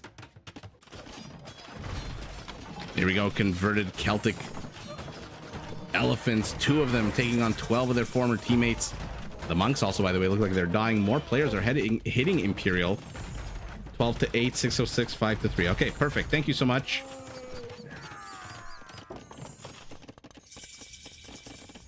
Where did that mangonel go? Oh no, our Britain is going arbalesters. This is what happens when you don't give the Britain time to get up that economy of needed to pump out large numbers of longbows. They go arbalesters, and green really pressed into blue. And blue tells red, hey, Nolo, nice location for a castle. I'm gonna take it. Let's see what's going on here. Our Celt is starting to clear up this Bulgarian infrastructure, but there's 4 rams in here. They're retreating. They should be attacking the other rams. Remember, rams come with attack bonuses against siege. plus 40, as does the Mangonel, plus 12. So Ram kill Mangonel quick. Mangonel not kill Ram very quick. Upgrades up the wazoo for both players. Arbalesters for our Britain, Imperial Age, all of that good stuff. It looks like Team East, they're all in Imperial, whereas Slam and Chaos, where are you guys? Slam is a minute and a half away from Imperial. What about Chaos? What is our Bulgarian doing? He's getting armor upgrades. We're getting Cataperuto, Trebs for our Japanese. They pack and unpack 4 times faster. They fire 33% faster, if I'm not mistaken. Oh, Catherine, I have to know all the stats. Well, I can't know all the stats. 45 civilizations, so many technologies, so many. I mean, this game is just I'm assuming it's very possible to know all the stats in this game. You just have to be very studious about it. Oh my goodness. Oh my goodness. Oh my god, these poor villagers. These poor villagers. And now softened up, weakened by the grizzly. One more poke. Boop. And down that villager goes. And the Khmer incursion has failed miserably, and now the Celt is pushing out. He's getting siege rams. He's getting blast furnace. Double crossbow for these ballista elephants. Does he have any scorpions? Nope. So here we go. Usually at the 30 or so minute mark of the game, this is where things heat up. And here's your Arbalester with 10 frickin' range, and there is Yeoman. Okay, you love to see it. Expensive as it is, so that 10 range is just going to jump up to 11 in a second. Does he have any towers? It also, by the way, adds +2 attack, I believe, to towers. Oh no, Shwetang, I don't play this game at all. There's that 11 range Arbalester. So you can see why people don't go longbows. When the Arbalester really, the fact that you can train it out of archery ranges and the fact that it only comes with 1 less tile of range makes it great. And so you don't really need the longbow support. But that being said, we do have a couple of longbows. They're not elite, so they are also stuck at 11 range. And our Khmer is firing the bolts, but they are still just pierce damage bolts, which means that these Celtic siege rams are going to do pretty damn good against this castle. Oh my goodness. Oh my god. Does he have Furor Celtica? Yes, he does. Look at the HP on this ram. 378 HP on a unit that is almost impossible to take down for a pierce armor, pierce attack unit. Our Aztec is mixing in some monks. How much HP? 80 HP on these guys, so only really missing 4 technologies. Or Sanctity, I guess. I'm assuming he got Sanctity. Bulgarian, do you guys have Bagains? You do not. And there is the elite longbow. There is the 12 range fully upgraded. What the hell is he attacking here, by the way? I'm sorry, is he attacking his own castle? What is he attacking behind here? Oh my god, there's something red behind here. There's a red outpost. Why don't we see it? Why the hell are we not seeing the red outpost? This is hilarious. Now he's attacking off to the right. What's the accuracy on a longbow, by the way? Only 80% base accuracy. Okay, good to know.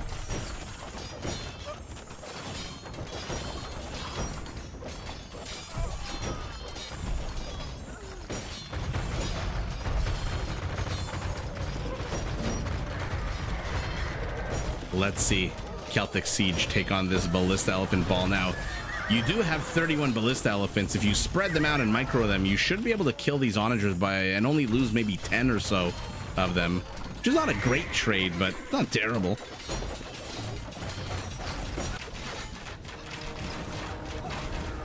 Longbows are sniping these bombard cannons. They do have siege engineers, so they are at a 13 range.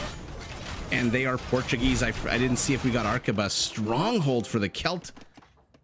So, castles, towers, fire faster.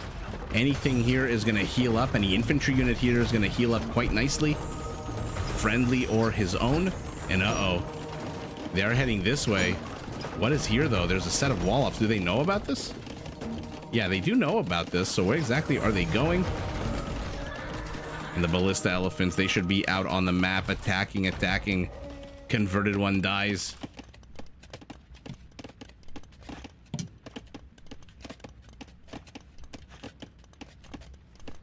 Okay, peace here to the north. Well, peace for everyone but that one villager that died. The push is pivoted here to the center.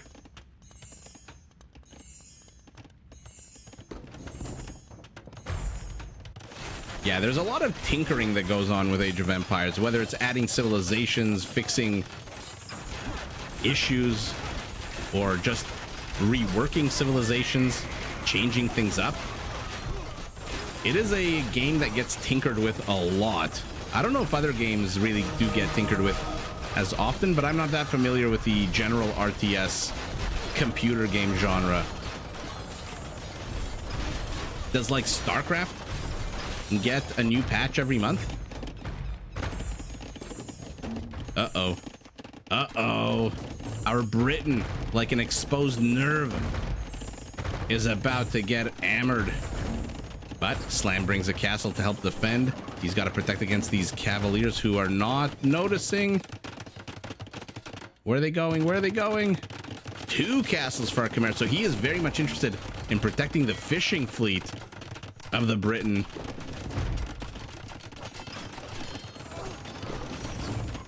Yeah, exactly. Timothy, that's a very good point too. Okay, he brings his ballista elephants to the south. So our Bulgarian is being left alone here, although left alone against nothing because the attack against him has stopped. He is bringing more pikemen. Okay, let's see what's going on here as our Portuguese is getting pressed into. Where are these freaking longbows going? They got a little bit too antsy in the pantsy to snipe villagers. I'm surprised that our Britain does not have any trebs here, just the one. Does it do blast damage? No, so no werewolf yet for our Britain. And oh my goodness, the things you see on Rage Forest Samurai.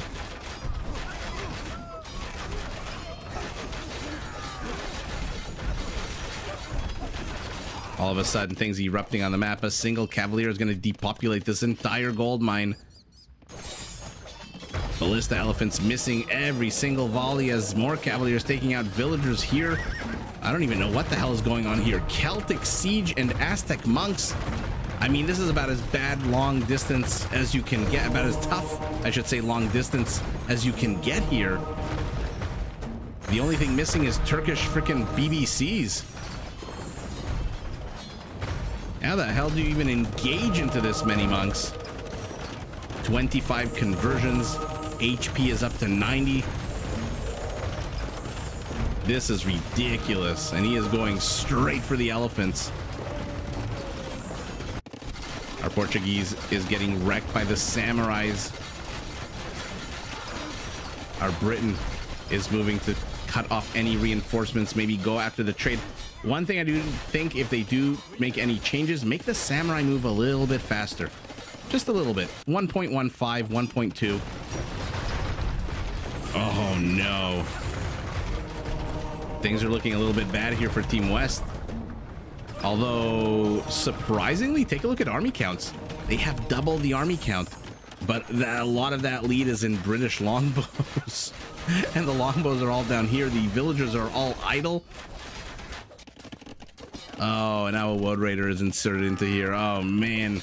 It must be so hard to micro 7,000 different things at once. Where are these trebs going?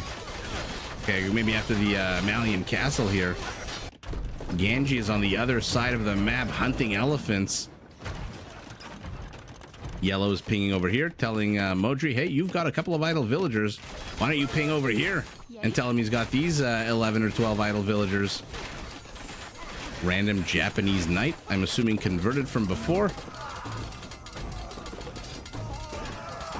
Oh, keep saying halberdiers. Pikemen get flattened. Unfortunately, Stronghold does not heal you, my onager friend. And finally, at the 47 minute mark of the game, synchronicity for us, Our Bulgarian does hit Imperial Age. More idle villagers for all the players, desperately repairing this Bombard Tower as it desperately attacks the Samurai. Actually, what the hell is it attacking? Nothing. Nothing's in its range. It looks like it killed a monk. Why are you even bothering to repair that? There's nothing it can do. Malian Castle down. The Trebs, Cataparuto. Remember, they attack 33% faster. 7.5 second delay instead of 10. And I want to see them unpack. I want to watch them pack and unpack. Okay, maybe in a second. Ballista elephants with 24 kills is not great. Not exactly great. Where the hell are the Khmer Hussars to deal with some of this siege? Oh, you unpacked in the wrong part of town, says Ganji. Ouch, ouch, ouch, ouch, ouch, ouch, ouch, ouch. Ganji's entire army dies, but it might be a good thing. Might allow him to focus a bit more of his military at home, where he is training a lot more cavaliers. And they are at a 19 attack. What is happening here? Ooh, Ganji and Dratek breaking in here and taking those secret resources. Like the secret garden, but in Age of Empires. And finally, our Khmer gets the memo and starts adding in some light cavalry. But you are going after Aztec monks. It's not going to take 2 swipes of the sword. They are pretty freaking tanky. 90 HP still. And they are not relenting. They are dogged. They are hunting these ballista elephants like, holy moly, look at this. Deleted his own mining camp. Why? Okay, those structures I get. 1, 2 conversions, more conversions. I mean, these monks and champions are pretty clumped. These ballista elephants should do quite well against them. Even Farimba's gonna not really help if you're this clumped. Look at how much damage this army is taking with every volley. 300 HP.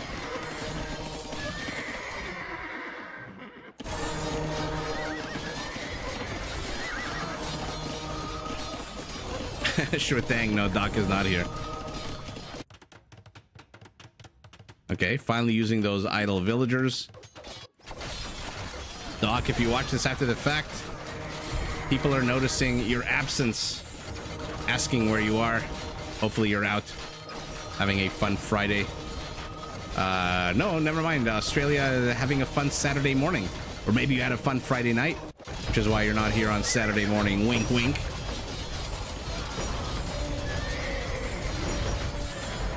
Oh my goodness, our Aztec has half as many ballista elephants as our Khmer. And the Khmer ones are about to all die as well. Oh no. The power of the monk. I will take what you have. I will make it mine. How the hell is Ganji still alive? Even this goal doesn't explain how he's able to still spam so many cavaliers. Do they have any trade, this team? Yeah. 36 gold. Oh my goodness. 30 gold. Yikes. Army counts have evened up significantly. Villager and civilian counts are terrible for both teams.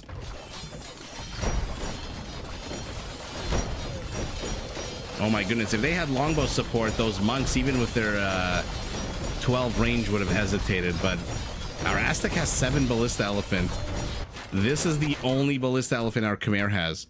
So technically our Aztec has 7 times more ballista elephants than our Khmer, who is pivoting into nothing.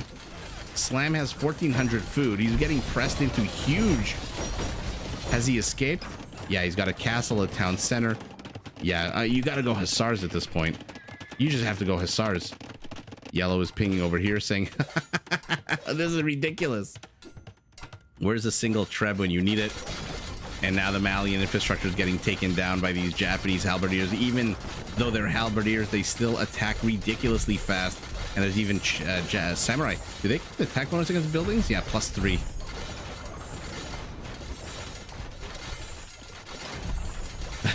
Thanks, Catherine. Yeah, if you're watching this, please do hit that like button. By the way, if you're watching this and you're lurking in the background, you haven't said hello, and you have not yet introduced yourself, Please do help. Do I believe in synchronicity? A little bit. A little bit.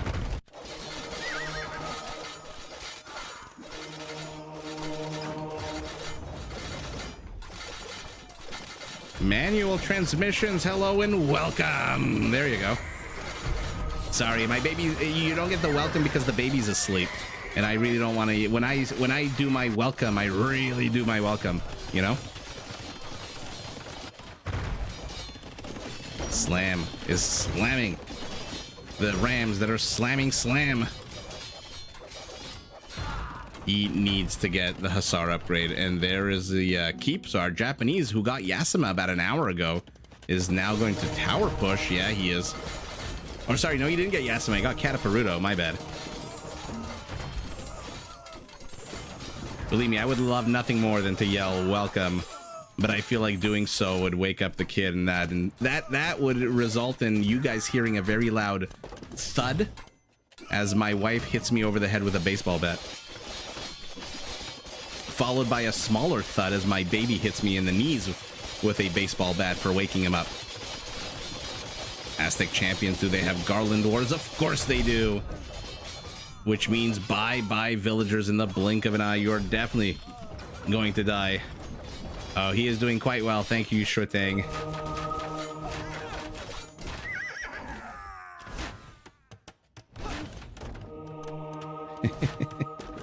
Timothy, thanks for joining.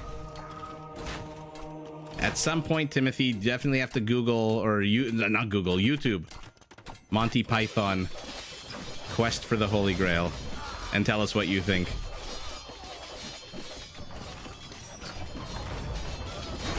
You matter more than my child?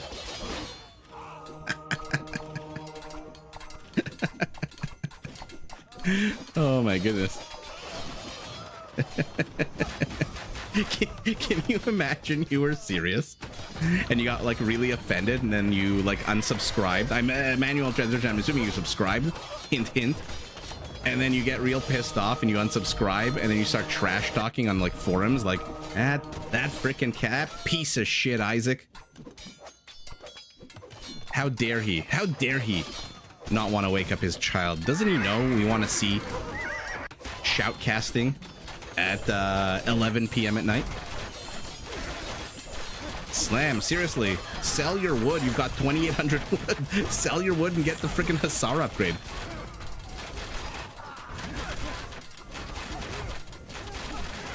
I mean, somehow gray and purple are dead, but so are blue and green. What the hell is going on? Look at the scores, 10% apart. How the hell is Team East still in this? I appreciate that. It is the bestest game everest. Chaos's last villager. Good eye, Matthias. Matthias Peloni. Is that a famous Roman I'm not familiar with? But there you go. His last villager cowering over here. What are his resources like? He's got 1 wood. His teammates are not even going to give him any resources now to rebuild the town center. It makes no sense. It would be a waste of stone and wood. Although he is the Bulgarians, he wouldn't need that much stone, right? They pay 50% cheaper for their town centers. But this is what happens. They kind of left the Bulgarian alone when Slam with his ballista elephants pivoted south. And okay, we are about to see a massive build-up, a military build-up by our Khmer as he takes on, unfortunately for him, Malian light cavalry that attack on a 14. I could cheat and play one pre-recorded, true. Or I could just play it on a loop until you guys get sick of it. Manual transmission, thank you so much. Good morning and good luck to you. You know that screen where I put when you guys that I put when I load the games? Imagine all it is just me yelling welcome over and over and over again. It'd be like Chinese water torture. Oh my goodness. I mean, this game is absolutely bonkers at this point. Look at the map. Look at the map. When's the last time we saw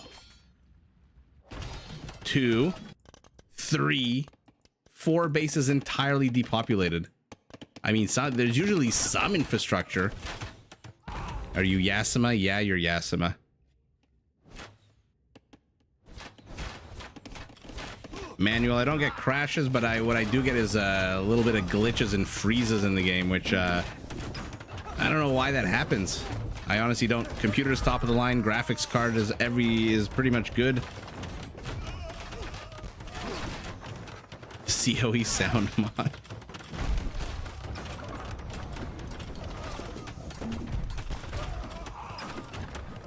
Yeah, it's a little bit weird that they're leaving the Bulgarian kind of like, oh no, he's on the run. He's on the lam. He is on the run. Let's see what's around him.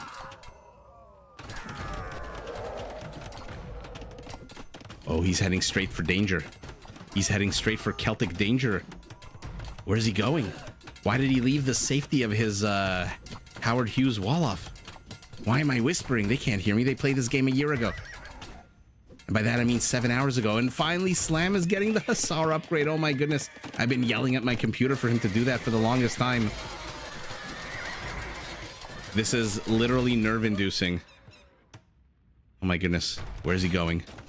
Where's he going? Okay, he's got a Britain and a Khmer army here protecting him. Passing by some farmers on the way. They're literally Frodo over here. Or no, never mind. Who was the unexpected journey? It was Bilbo, not Frodo. Oh my god, where the hell is this villager going, and why am I so focused on it as a massive trash battle occurs here? But our Khmer finally has Hussars, so he should wipe the floor with this skirmisher army from our Aztec. Does it have Autolot? Yes, it does. By the way, skirmishers that attack on an 8 are no laughing matter, especially with 9 range. So Slam will clear this up, but it's going to cost him. Where are you going? Where the hell are you going? Oh, did he leave the safety here because it was being under attack? I mean, the rear here is also under attack. Oh my god, somebody gave him 100 wood! Somebody gave him 100 wood. Now he's getting a lumber camp, which means eventually we'll get a market. But oh my god. No, he's nowhere close to that mangonel. Okay. Our mangonel, by the way, is about to slam the Briton from behind. Yasima towers have been cleared up. This one might want to cancel and get that stone back into your pocket. Oh my god, the Malian has probably killed about 1 million villagers so far this game. What an absolute crazy game. Jetty, hello, nice to see you.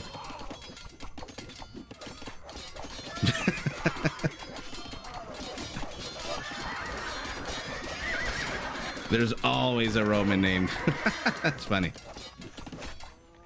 Okay, Slam has to run away. These are Aztec pikemen that deal +4 damage. Champions that deal 21 damage. Okay, let the Briton pick them off.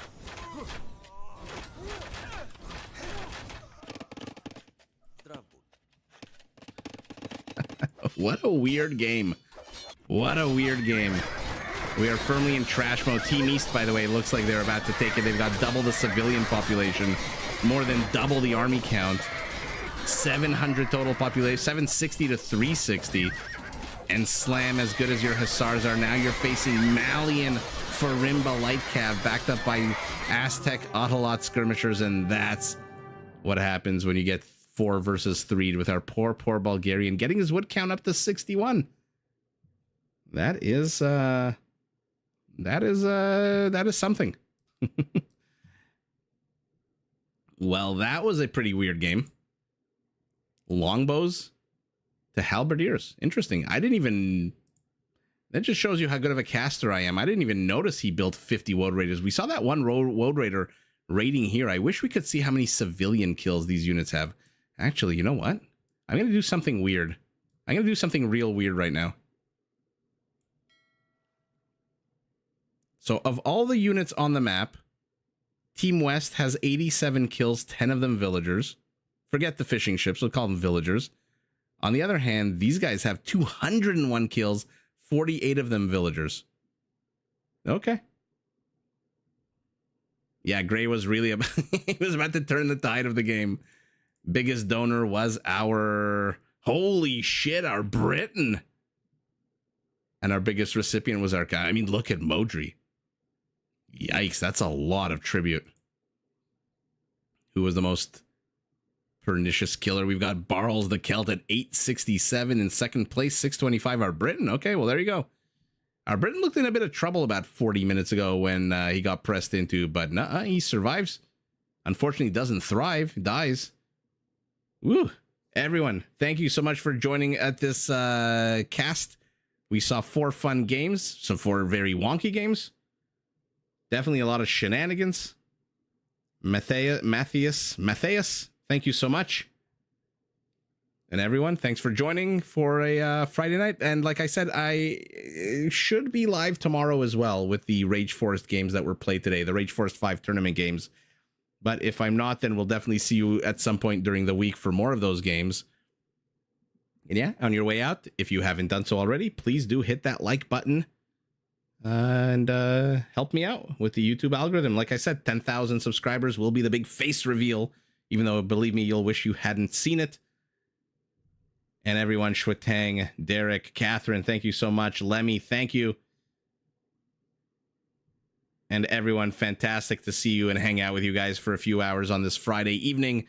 And I'll see you all in the next one.